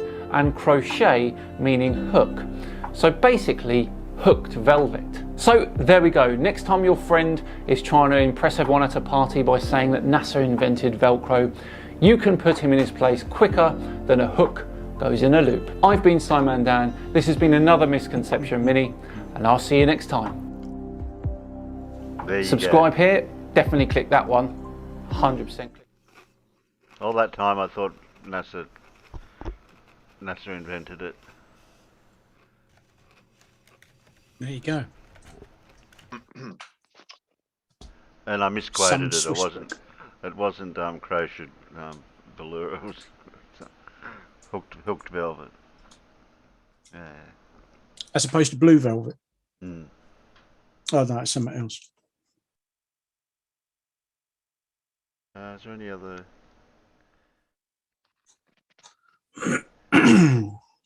Who's got Siri? Oh, okay. They can ask. You got Siri? Oh, let's find out. Hey Siri, what is the shape of the Earth? Hey Benny, the shape of the Earth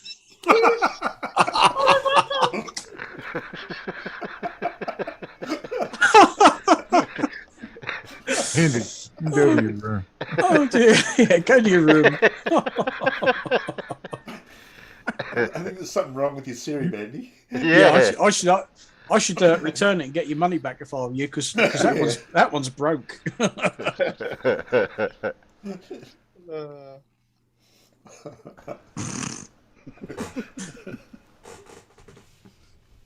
Oh dear.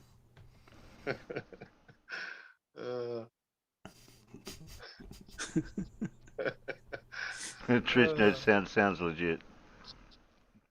Oh yeah, totally, yeah. It's because you can download different sort of voices and whatnot for Siri, can't you? Is that the Australian version? Yeah. Mm-hmm. That's the special, an Australian trying to sound like a female version. That's the most trusted version. Okay, Bandy, is the sun actually yellow? Yellow? No, it's more golden. Oh, golden brown. Yeah, it's more of a goldeny sort of a colour.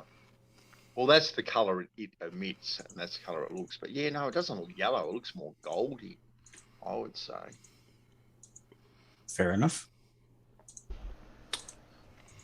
But that would obviously depend on, what you're looking through, the atmosphere, all that sort of stuff, the refraction, where it is it apparently where I'm looking at it? All these sort of bits and pieces come into it. Because we know the sun isn't, shaped like an atomic bomb or a hamburger. We know this.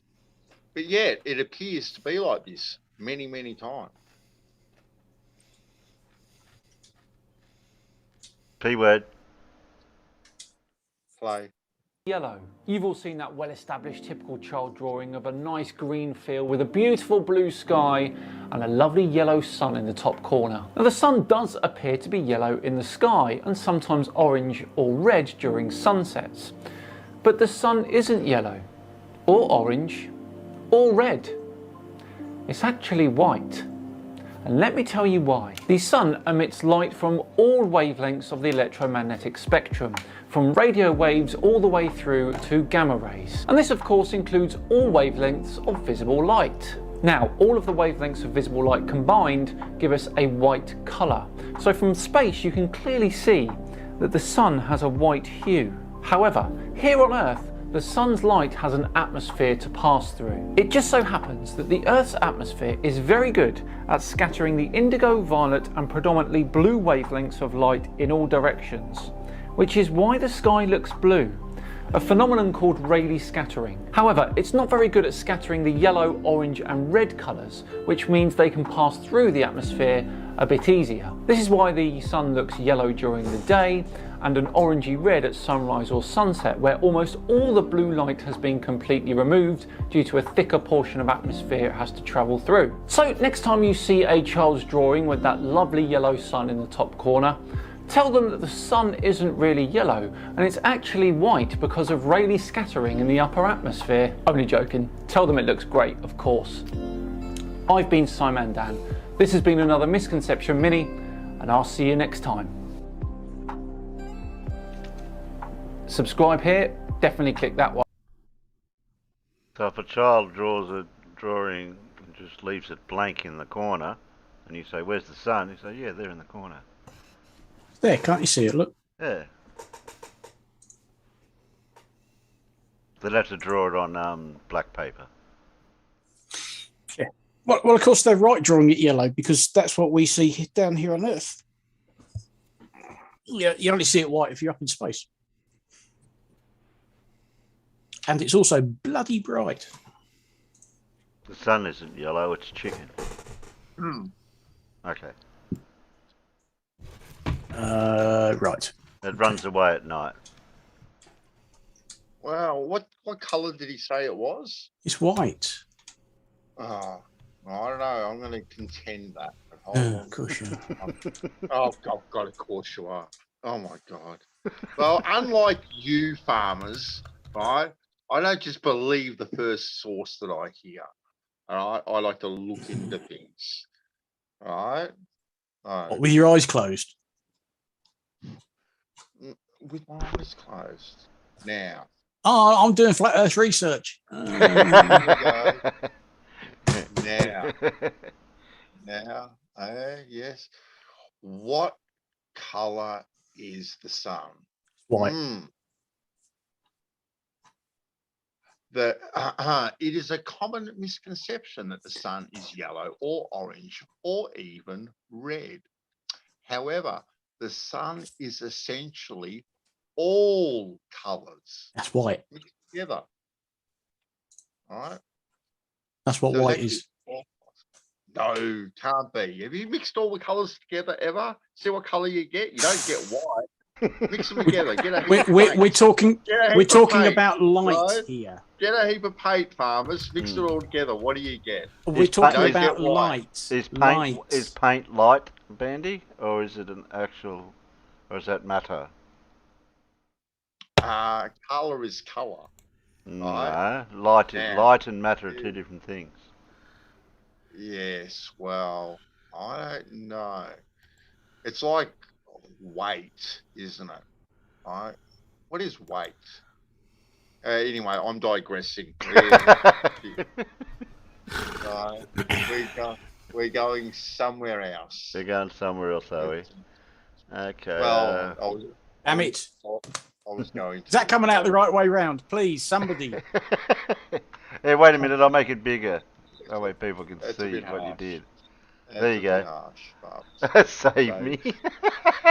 He does need saving. You need Right? saving, farmer. You need saving. He does. He does.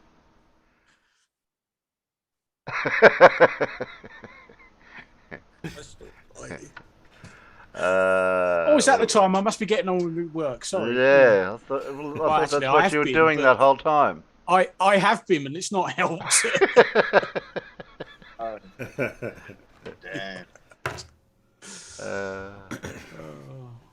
Damn. Damn. Yeah. Okay. Here we go. Here's a little gem from the side chat from PJCnet. Why isn't the moon yellow too? Since it's supposed to be the sun reflecting. Yes, it's reflecting that white light. Is it? Yes. Really? Yes. I don't know. Maybe I know you don't. Maybe it's self-illuminating. I don't know. So it's self-illuminating, but we see shadows on it. That's quite a clever trick. Well, that wouldn't be that hard, would it? Really? Oh, go on then. You get a self-illuminating object to have shadows on it. Off you go. I know. Well, you get an object, you could paint some self-illuminating paint on it, put it under a light, and then hold it up. And I reckon it'd probably look pretty shadowy at in part. Come on, mate. You're not even trying now, are you? Right? You can see your lumps and your bumps and all that sort of I stuff. suppose it must be getting late for you over there, eh? I don't know what time is it. Oh, yeah, it is moving on. Oh, yeah, that one, Phil. I forgot about that one. Yeah, you paint all the different colours onto a disc, like the triangle shapes onto a disc, all the different colours, and spin them. Oh. What happens then? That'll make me dizzy. Because that's light. Well, that'd be a disc spinning. And that'll be what you see is light. What do I see spinning light? Well, all the colours. They're spinning in front of me. Yeah, you spin the disc. Yeah, Professor Phil reminded me of that one. What? I have all this light spinning on pinwheels as it's coming towards me. Do I?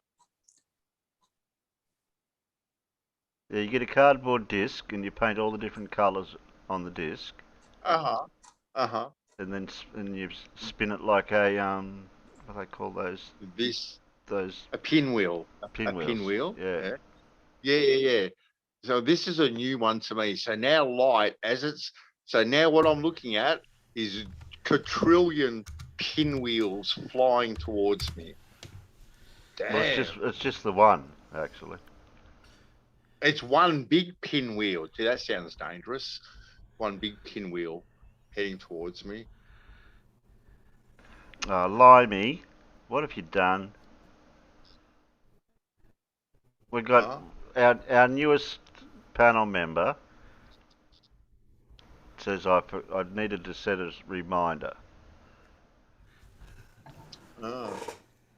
Oh, and interestingly, and sorry, Vroomfondle, I didn't notice this earlier. Vroomfondle has posted in Fair Suck of the Sav a page from the very first edition of the Encyclopedia Britannica, page 464, volume 2. Well, where it says that the Earth is a globe. Hold on, let me check. Where is it? Fair Suck of the Sav. Yeah. Let me go there. And you know what? I don't know. With a name like Vroomfondle, it sounds a bit suspicious to start off with. No, don't. I know exactly where to read that. I know exactly where Vroomfondle came from. Is he saying we've got to read those pages? Well, no, he's putting an enlargement of. Oh, okay. The funniest thing. Yeah. Now the peanuts can read it. That one, I'd say. Is that the one? Yeah, that's the one.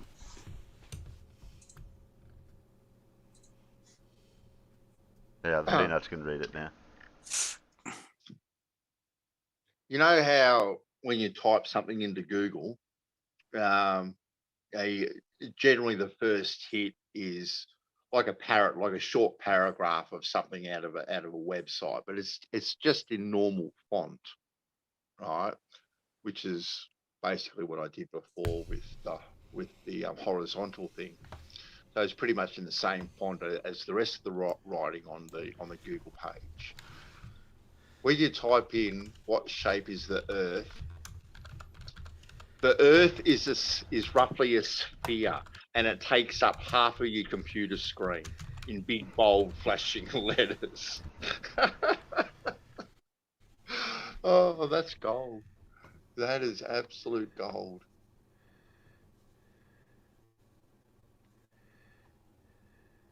That's it. I'll have to dilute some of these tabs down. Oh, Got a few, have you? No, I don't Oh want yes, that. yeah. I don't want that. Where did he put it? In Fair Suck at the Sav? I had it Yeah. live out there. What am I doing? Yeah, because it says, particularly the second one, Earth, in astronomy and geography, one of the primary planets being this terraqueous globe whereon we inhabit.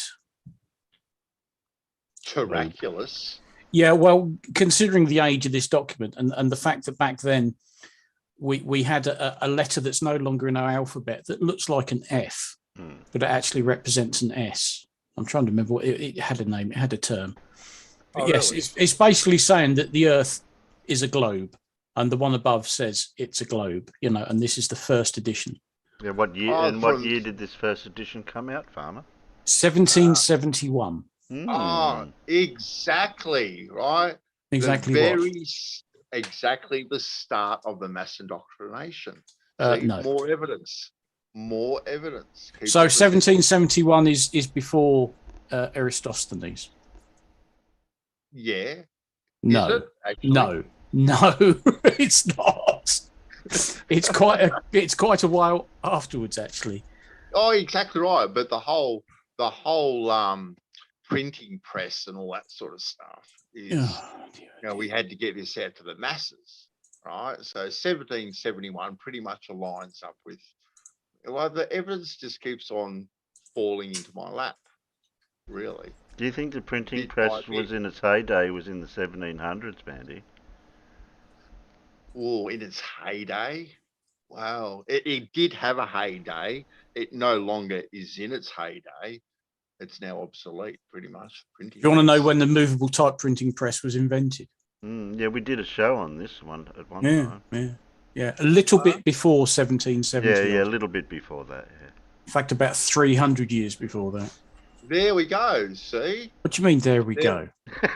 There we go. More evidence. No, every point you present, we shoot down, and you go, there you go. Well, no. So, like, you got to start off small in your local area.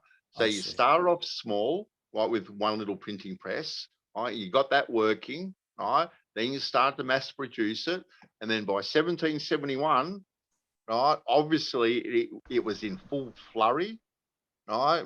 Printing round the clock, 24/7, because there's a lot of pages in the Encyclopedia. Where was the Gutenberg Bible distributed to, Farmer? Oh, God. Probably everywhere. Yeah, what year was that? 15 something? Or 14? Was either 14 or 15? The first finished copies were available around about 1454 to 1455. And they would have ended up worldwide eventually. I had a technical question, actually. Are we playing another video? Limey wants to know how long we're going for. Yeah, a little bit longer yet, Limey. Not too much longer, because Paul's got to go to bed. I've actually got to get up at 5 a.m. Oh. Oh, we'll Press watch, play, Terry. Yeah, we'll Press watch, play, please. Yeah, we'll watch Everett, and then we're going to pick Anton. Oh. Oh yeah, this is a bit of a loon. Hi, my name is Tyler Doka, and what I want to prove to you today is that outer darkness is only possible on the flat Earth. The new Earth is our current Earth, but made new. So I'm going to show you what that is, and I'm going to prove to you that outer darkness is only possible, and even the kingdom of God is only possible if the Earth is flat. Okay. Check, please. This is where people who stop believing in Jesus, they get put into outer darkness. People who once believed in God but then turned from the faith, they're put into outer darkness. A Happy Meal. We'll get you one of those Happy Meals. You got a Happy Meal? Can we get a Happy Meal? Will somebody get the kid a Happy Meal? God is in the kingdom, and then outside are the people who got saved in their life throughout history. They're called the nations of them which are saved. So you see this? Saved, kingdom. God's light is shining so bright that it's shining outside the kingdom. About 3/4 of the U.S. is how big the kingdom is. I'm not even mad. It's amazing. That's only possible on the flat Earth. Just that point alone. Just that point alone is only possible on the flat Earth, because remember, God is in an isolated point. He's in the kingdom. So it's a small section he's in, and he's obviously not taking up the entire kingdom. He's taking up just his throne. Get him out of here. So obviously if the Earth was curving and it was the same globe Earth that people think that we have, it would not, from an isolated point, it would not be able to shine so much over such a great distance. Imagine you were as far as possible from that light, you'd be what's called in outer darkness. Dad, it's a blackout. A blackout? Oh. The only way that's possible is if the Earth is flat. Because if the Earth is not flat, then automatically, wherever God is, his light's only going to shine so far. It's not like the light's going to just start curving and going around the opposite end of the Earth. People who believe in the sun model don't even believe in that. They believe that the sun is shining upon the globe, and it's lightening that half of the globe because it's so much bigger. Absolutely right. Right on the button. Good. This is where daytime, nighttime should come into it. To you. Yeah. Imagine if God's light was just on one little point of that Earth. It would only shine to even, let's say, half the globe. Shazam. It's shining enough because the Earth is flat. It's shining enough to give complete light to all the nations of same, some light to the unsaved, and then outer darkness gets no light. Damn. It makes sense with the flat Earth. It doesn't make sense with the globe. It wouldn't make sense that the light would wrap all the way around the globe. It doesn't do that now. It wouldn't do that then. This shit's weak. Why is it that we see the same stars in the sky every night? Why is it that we can see distant objects that should have dipped below the horizon? Why is it that no matter how high we go, the horizon is always flat? No, it's not. Why is it that we feel nothing? Stop it, you're killing me. The truth can be found in one place and one place only, and that is the Bible. God, you're sick. Wow. Praise the Lord! Or something. No, he's got no nighttime, daytime, except nighttime's somewhere else. Yeah, we don't say that the entire Earth is lit up in one go, because it isn't. That's not how this works. That's not how any of this works.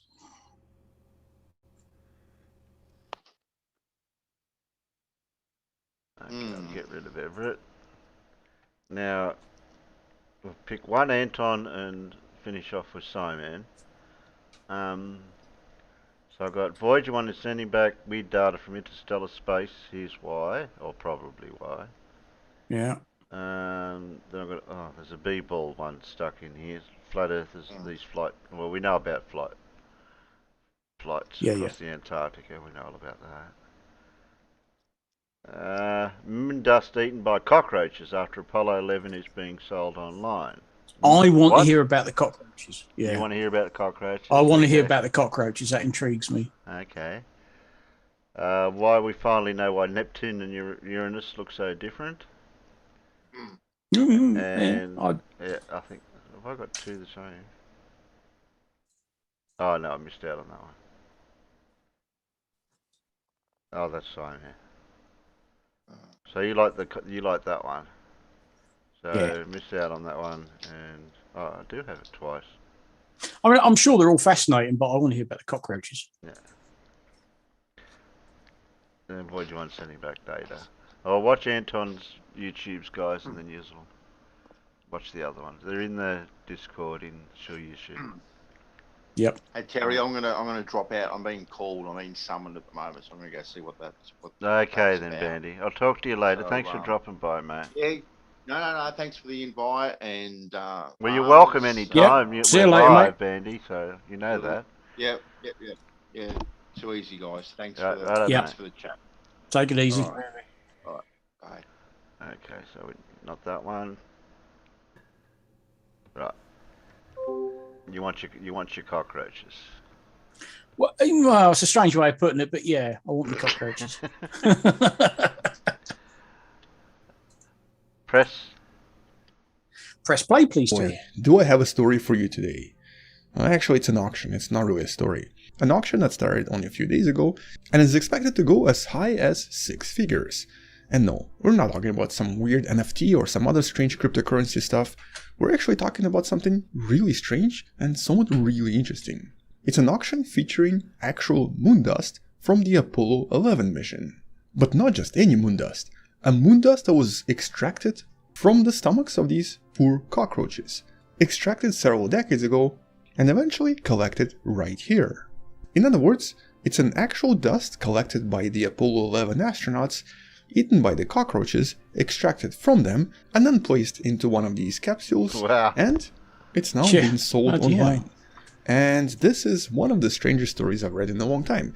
But I also wanted to explain how we got here and what exactly this is, because it is a pretty interesting story. A story that basically starts around the same time when the Apollo 11 mission finally came back from the moon to planet Earth.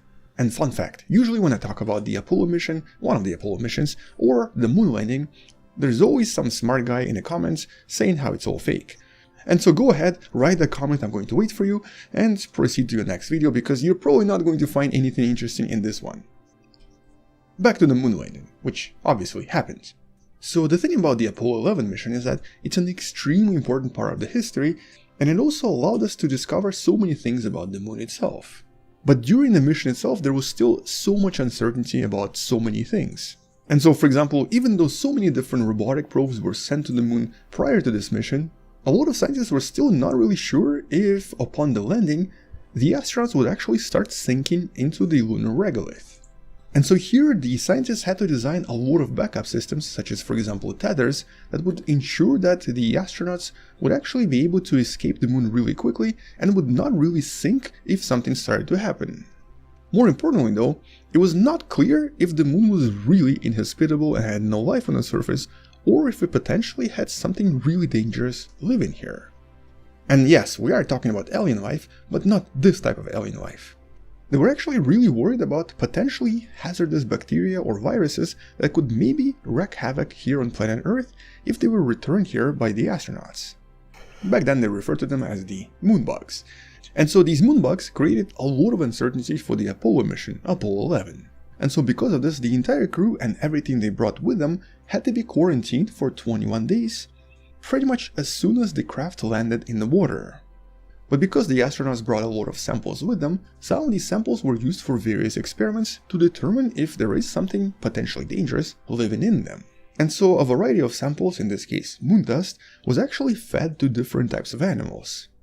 A lot of different vertebrates like fish and mice, and, in this case, certain cockroaches. Although, I'm going to avoid showing you too many cockroach pictures and videos, because a lot of people out there, including myself, suffer from what's known as catsaridophobia, a fear of cockroaches. Or I guess it's not really fear, we just feel grossed out by them. But because of this, I can't really show too many videos because it just makes me feel very anxious. And so obviously I'm totally not interested in the actual auction itself. I never want to see or touch those cockroach samples. But anyway, so approximately 2 kilograms, or about 4.7 pounds, were used up by these experiments testing the safety of these samples. And once these samples were eaten by the fish or by the cockroaches, nobody really thought we'll ever see them back. But this wonderful person, Marion Brooks, an entomologist or someone who studies bugs from University of St. Paul, was hired by NASA to study these cockroaches and to discover if there was anything wrong with them. Specifically, they really wanted to find out if anything weird happened to the cockroaches, or if they've experienced anything unusual or anything extraordinary. And by then the quarantine was actually already finished, so we knew that everything was totally fine, and chances are the samples are fine as well.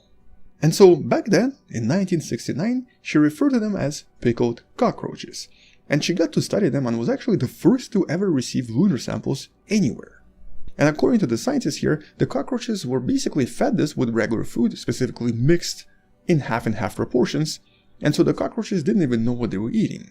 And so for the cockroaches, nothing unusual was going on here. And in case you're wondering what sort of cockroaches they are, they're known as German cockroaches, also known as Blattellus germanica. Basically, the most common type of a pest usually found in a typical household. But I guess the craziest part of all of this is that the scientists in this case had to extract all of this dust from their stomachs, while also obviously studying if there's anything wrong on the inside. And well, according to every study we have so far, there was no evidence of anything infectious going on inside the cockroaches, and nothing toxic or hazardous was found in their bodies. But the scientist behind the study, Dr. Brooks, decided to keep pretty much all of her research and of course the cockroaches and the dust that was extracted from them, while also obviously continuing some of her studies, and placed the lunar samples mixed with some of the other stuff like cockroach food into these small glass vials, preserving pretty much everything for several decades. And that's along with some other strange leftovers and some other strange collections of different samples, but also the 3 cockroaches that participated in the study. Technically the most expensive cockroaches on the planet.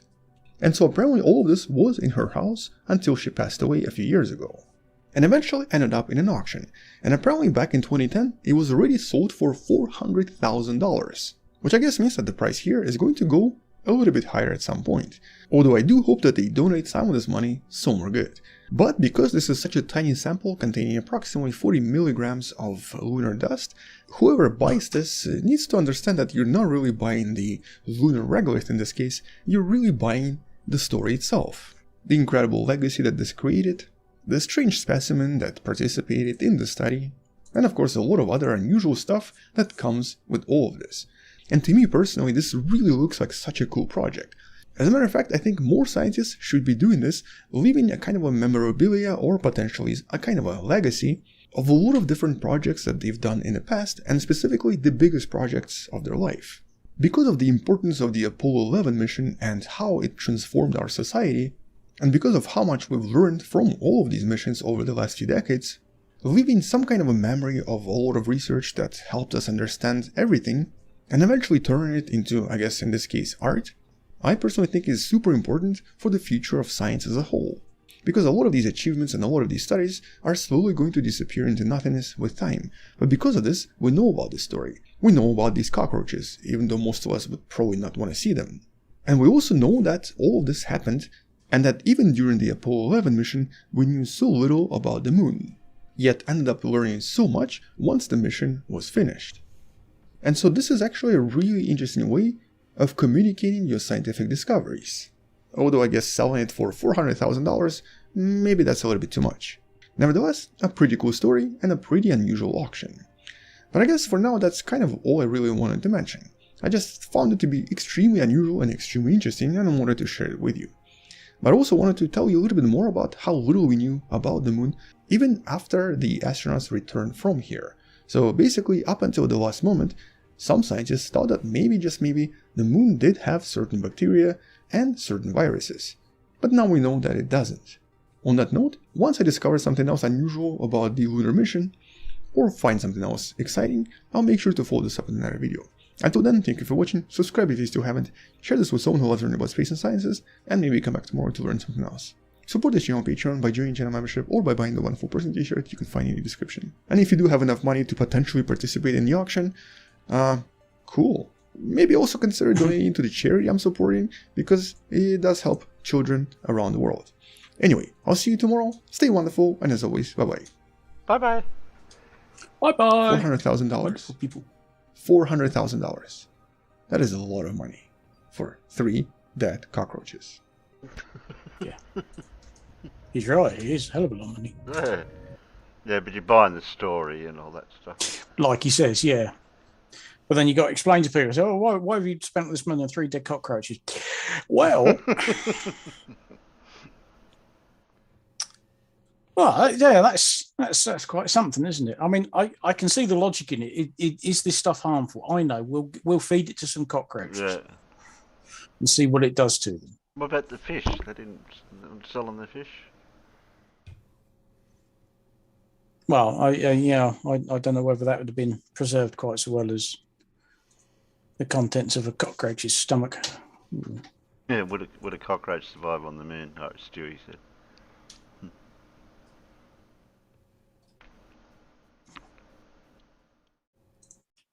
Oh, truth news is, strangely enough, I don't have 400,000 spare for a cockroach pit. Oh, I had 400,000. I wouldn't be spending it on dead cockroaches. I think the books I could buy. Carl says, "How do I ensure that? I want to ensure these cockroaches they're dead." Yeah, good point. Well, if anyone wants to bid on it, go for it. Nah. Oh, sorry. Yes. See what happens out in the peanuts? You do something for technical difficulties and somebody will always point it out to you. Yeah. Oh, that always happens. We always freeze when you're doing this. Yeah.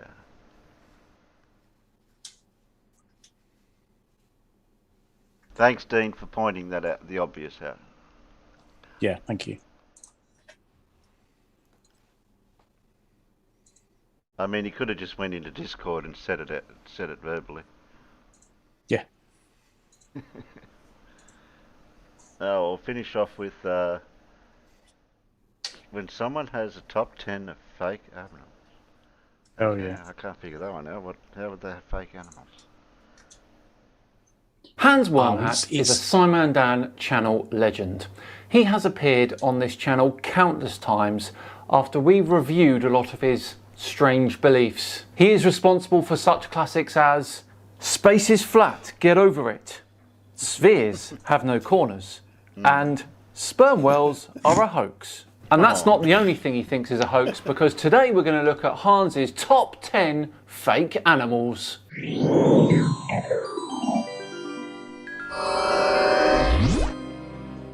Hello all and welcome along to another episode of Tinfoil Tuesday with me, Simon Dan. Thank you very much for joining me. Before we begin today, huge thank you to the sponsors of today's video, YouGov. I have found a brilliantly easy way to earn cash just by sharing the description box to start making money right now. Right, back to today's video where Hans Wormhat is counting down his top 10 fake animals. This video is going to be part 1 where we're going to look at his animals 10 to 6, and then in about a week or two we'll look at the second part where we count down his top 5. I can see a fake animal away behind you, we go. Hans Wormhat. This is a video on the top 10 fake animals. And so we'll start with 10, the anaconda. Seems like an obvious one for Hans, this. A huge animal that is very rarely seen. Have you guys ever been to the zoo or some other place with reptiles and they'll have these giant snakes that just sit there and they never move? It's just a fake snake, and so many photos like this exist out there that are just ludicrous, obvious CGI. One of the big memes with the fake animals is they like to make things larger than life. It's part of movie magic. Have you ever heard how when people meet celebrities in real life, they're like, wow, I had no idea they were so short. And it's because movie magic, using angles, using movie magic, anything, CGI these days. They love to make things larger than life, blow them out of proportion, and sell you a story. Okay, but the anaconda really is that big. Look at this clip of one being caught. It's huge. And as you can see, totally real. The anaconda is one of those. Some of them are just mock-up fake reptiles. It's even a gag. You know how that's like one of the things that you can buy in a gag store, like fake fake snakes, a fake rubber snake. So they just make these huge ones and put it in an aquarium type setting in a zoo or something, take you into these dark cave area, and it just doesn't move. It just sits there because it's a rubber snake. What? So all zoo animals have to move all of the time, especially when people are looking at them, otherwise they are fake? Great logic, Hans. Seriously, if you look up anaconda, this is what you get. You get a bunch of stuff that looks like this. They don't even try. It's funny. They go over the top. There are so many anaconda things that look exactly like this. Yes, because they eat large prey. Whole. J-Lo. Anaconda was a big movie. So another big thing with their fake animals is they love to make movies about it. It's just the same way about how psyops, they make them come to life by making a movie about it. So every movie ever made about animals means that that particular animal is fake, does it? Cue all the Marley and Me fans out there about to kick off. Same thing with fake animals. Oh, make a movie about it. Anaconda was huge. This was one of the big movies back in the day. J-Lo is the anaconda. Do you want to know what the anaconda is? It's right here. That's the anaconda. This beast. J-Lo's anaconda. Bit harsh. Maybe you should move on, Hans. Okay, 9. 9 on the list. I chose the shoe bill because this came out of nowhere. It's just a CGI creation. Do you guys remember when the shoe bill first appeared on the scene? People in the comments would say that doesn't look real. It looks like CGI. That doesn't look like a real animal. The shoe bill? Okay, yes, they do look a bit weird, but as you can see here, they are real. They look real. They interact with their environment when filmed. Definitely not fake. And I think some of them are puppets. Puppetry is a huge part of this fake animal thing. Ah, of course, the puppets. Well, how does a puppeteer do this then? And you can go research fake animal puppets. The Aflac duck is just a duck puppet, and they touch it up with CGI. There's YouTube videos of Komodo dragon puppets. Yeah, I don't talk about that in this video, but... Oh, so he thinks Komodo dragons are fake as well, of course. There's a lot of puppetry involved, but these days, a lot of CGI. So Shoebill is number 9 on the list, fake animal. Number 8, I wanted to give something historical, the dodo bird. This didn't just start happening, these fake animals. They fake everything. They lie about everything. Hans, you are seriously going for the dodo here. You're actually going to select this. A bird which was bludgeoned to extinction by the Portuguese and Dutch in the 16th and 17th century. It's documented. We knew there were dodos and we knew how they died out. It's simple. I don't know why animals are this sacred cow topic. And for me, it's a huge indication of if you're dealing with a gatekeeper or not, if they're willing to talk on this. Pete Shea better not see this subject, the fake animal thing. I don't know why it's such a heavily gatekept topic. Because to me, it's similar to the outer space stuff, outer space lies. Yes, Hans is a space denier as well, it seems. What a surprise. But in that, they're trying to sell you stuff to take you away from God. I'll get to that in the end. And they're trying to mock the Bible, similar to the outer space stuff. But this animal thing. People don't want to admit that they've been duped, and gatekeepers really gatekeep this fake animal stuff. Does he mean me? I don't know exactly why. They like being in on the secret. They like being in on these inside jokes. So here is number 7. Giant anteaters are definitely a hoax. A winning entry from the Wildlife Photograph of the Year competition has been disqualified after it was discovered the photo was of a stuffed animal. What do you know? A photograph of a taxidermy anteaters. All great anteaters like this, they're taxidermy or suits that actors can go in. Yes, but Hans, you know what happens during the process of taxidermy, don't you? You know what these stuffed animals were before, don't you? Actual animals, Hans. A human can fit in this suit. Look at that. It's like a Cirque du Soleil fake animal. It's an actor. Look at this amazing shot. 5 scientists all concluded the anteater was too similar to a taxidermy specimen. Notice how They love to, their experts are the most amazing, super smart. They had 5 experts that could look at this and determine, no, that's too similar to a taxidermy version. What? No, I think they all agreed that it was too similar to a taxidermy example which they knew of already. And a photographer cheating on a competition is no evidence at all to suggest that that animal in the photo is fake. I think they just realized that this was like over the top. Okay, this is over the top, obvious Photoshop. We're gonna, I don't know. And also they like to disclose. So this is just a form of disclosure. This right here is just total disclosure. They're telling you taxidermy, fake animals. Okay, so number 6 on the list. Oh my days, what is this going to be? Do you see where this is going? Rope climbing robots. Sloths are not real animals. Ah, sloths, of course. Now, this is the first animal on this list that I have actually seen with my own eyes, moving, without a puppeteer or CGI. I'd love to see what Hans's reasoning is here. They're animatronics, and people like David Attenborough are big phonies. They're actors. Don't you dare go after Sir David Hans. I will not be having that. And the reason that they're so acclaimed for their acting skills is because their ability to make it seem like they're taking it so serious.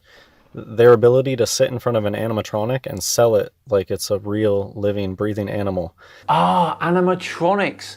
That's what I was looking at, was it, when I thought I was looking at a sloth? Right. That's why these people get so revered and knighted, and because they're big phony deceivers. Fudge you, Hans. Fudge you. Sloths are a big one. I mean, just look, that's CGI. You can just tell that's CGI. Sometimes I've seen some sloth images that it's clearly someone like took a picture of their dog's face and put it in here, and then they tell people it's a sloth. Hang on. So you're saying, Hans, that people take a photo of their dog's face and then Photoshop it onto the body of what, by the way, and then claim that that animal is a sloth? Sure, Hans. Sure. Look at that. This is coming out of Guinness World Records. Life in the slow lane. It just happens to be laying back like on a recliner or something. That's CGI. That's not a real animal. That's not a branch of a tree. It's just an animatronic. No. Look how strange. It's a robot. It looks exactly like these robots. Yes. Yes. This looks exactly like this. Doesn't it? Oh, yeah. Spot on. Yeah, I couldn't tell the difference. What total nonsense. Right, well, there we go. We'll take a break from Hans's top 10 animals for now, and we'll review his top 5 next week or the week after. I wonder what makes up his top 5. Guesses in the comments down below, people. Thank you so much for watching today. It truly is appreciated, but we are done for now. It's another Tinfoil Tuesday, all done and dusted. I do hope you enjoyed it. Again, thank you very much. If you did enjoy this particular episode, please do consider subscribing to the channel. And if you really enjoyed it, hit that like button as well. Just enough time to once again thank YouGov for sponsoring today. Remember, click that link in the description to start earning money today. I have been Simon Dan. Have yourselves a fantastic week, and I'll see you all on Friday for the return of Mikey Smith.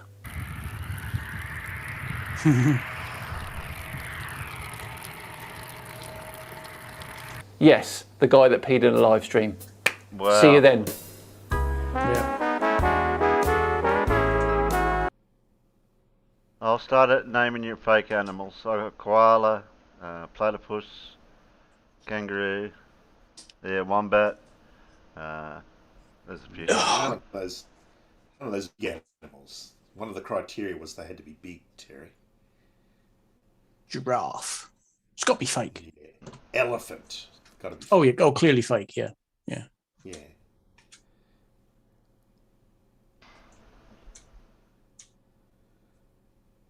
Oh, well, Yeah, he's a bit special, that one. That's you a lot for that. I can't think of any other animals.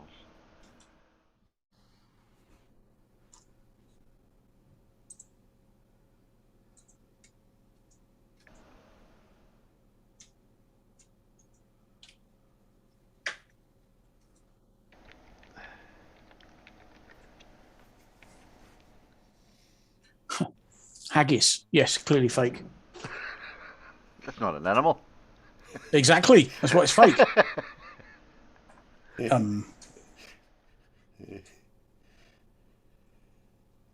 I wish there was some animals out there that were fake, like crocodiles and sharks. Yeah, you'd like them to be. Yeah, yeah.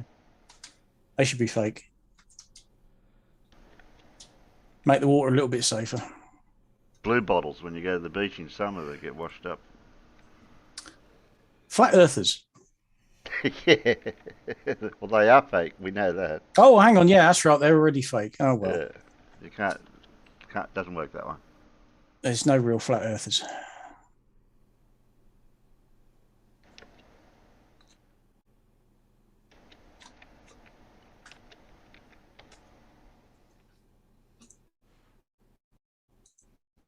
Oh dear.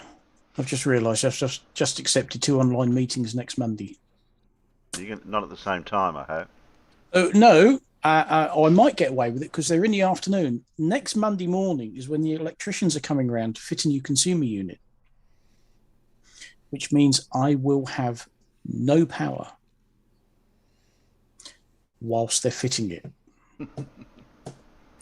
They've got until 1:30 in the afternoon. That's when the first meeting is. Yeah. Depends on what time they get there. Oh, they're pitching up at 8 o'clock in the morning, so they got 5.5 hours. They got other things to do, but of the 13 faults, 9 of them were in the consumer unit. So he said, "We'll just come and fit in your consumer unit." So I shall have to fill up one of my thermoses with tea, if not 2 of them. That's so why if I want a cup of tea, because that's why it's handy having gas. I've got gas to the hob, but I ain't got anything. I ain't gonna sit there and sort of boil up water in a saucepan. I'll just make a couple of thermoses. It doesn't take long, you know. You just pour in the amount of volume that you want in water into the saucepan. Yeah, but I've actually got 3 thermoses. I've got 2 decent sized ones and a small one, and my travel mug, so I can make a morning's worth of tea. Okay. Because of course I won't be able to sit here and go, oh, I just put the kettle on. Oh shit! No, hang on a minute.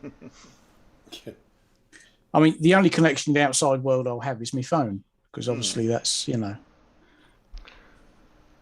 you I won't be able to do any work. You might be able to do some filming of something.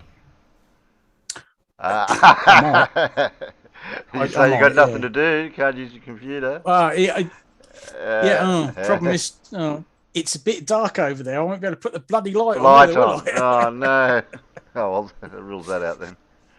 You can make do with most things, but when you realise you're actually going to have no power in the house at all, it's like, shit, what am I going to do now? What's that for a game? Really? Batteries. What about batteries, Embol?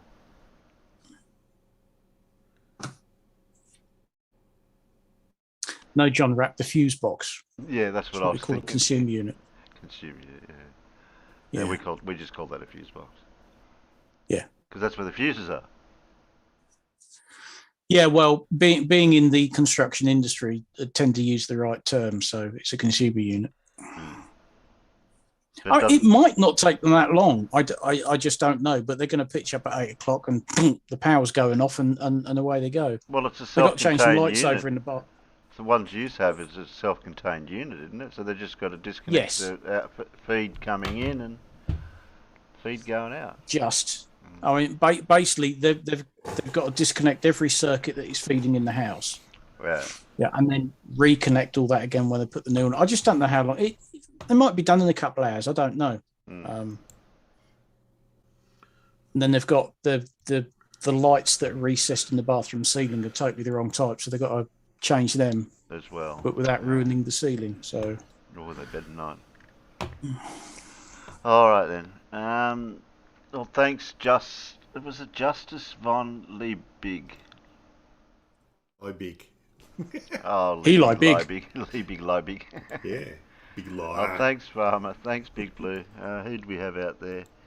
We need critical thinking. Stevie, Dora, John Rapp, Truth Nerd, Sean Hawkins, Sam Ball, Stewie. Who else have we got out there? Fred, Bailey, Carl, don't forget Carl. Oh yes. Gotta scroll up further now. Who else was out there? Oh, Stingray. Yeah, Dean dropped in to say everyone's frozen. Yeah, that was his 2 cents worth for the day. Yep. Yep. Professor Phil Bell. I'll have to get him back on one day when he's feeling okay. You can always pop into the Discord and let us know. Yeah. He knows what day we stream. Who else is out there? Oh, we had Bandsaw Bandit come in for a quick visit, only because I DM'd him. Oh, is that why he came in? Surprise Come guest. in here and say some nonsense. Yeah, surprise guest. Who else have we got out there? And don't forget Triggered Limey. How long are you going to stream for? We waited for you. Who else have we got? No, I'm not getting anyone else. Who else was it? Did I say Dora? Because I know Dora's out. Oh, PJC Net. Yes. C4. No, C4 doesn't drop in very often. No, that's true. Remember the old days with used to go on what's his name with Sean on his live streams back in the day. Rim Yeah. Bondle, Zebulon. Who else we got? I skipped somebody. Clive. Biggest Doggers. Dave Cannabis. Yeah, that's all. John Rapp. Did I mention John Rapp? Because I know John Rapp was out there earlier. Who else have I got? Me, Fred Bailey. Yes, Fred Bailey. Yes, I'll say you twice. Fred Bailey. Fred Bailey. Yeah, don't miss Fred Bailey, Stevie B says. Don't forget to charge your phone. Oh, yeah, we have. Don't forget to have your phone fully charged, Farmer. Oh, it charges overnight. Yeah. So, yeah. And I actually do have a little power source, little battery thingamajig that I can. I'll make sure that's charged up as well. Do you have the one set up for the car to put in the 12-volt power supply stuff? Yeah, well, I've got. I've got an adapter in the fag lighter, so if I'm in the car, my phone's always plugged in and getting charged anyway. So, so yeah, that's not a concern. I will have my phone, but I'd like to say I just don't know how long they're going to take. But if they're done in the morning, we're happy. All right. Well, that's your lot for tonight, kids. So thanks, panel. Thanks, Peanuts. And we'll see you Saturday. Saturday. Oh, you got to check your diary. I've got something coming up on a Saturday, but it's not. Oh no, that's not until next week. That's cool. Okay. All right. Yeah. Crisis averted. Oh yes. Well, Okay, for this week anyway. Night, everyone. And it's good night from him, and it's good night from over him. Wherever they are on the screen, because yeah, they're up there, over there. I haven't heard Blue Peanuts. yet. Blue, you gonna say good night, Peanuts?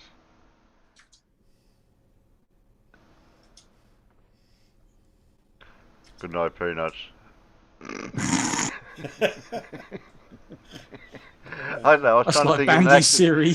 Yeah, I know. I was trying to think of an accent. I can't do accents.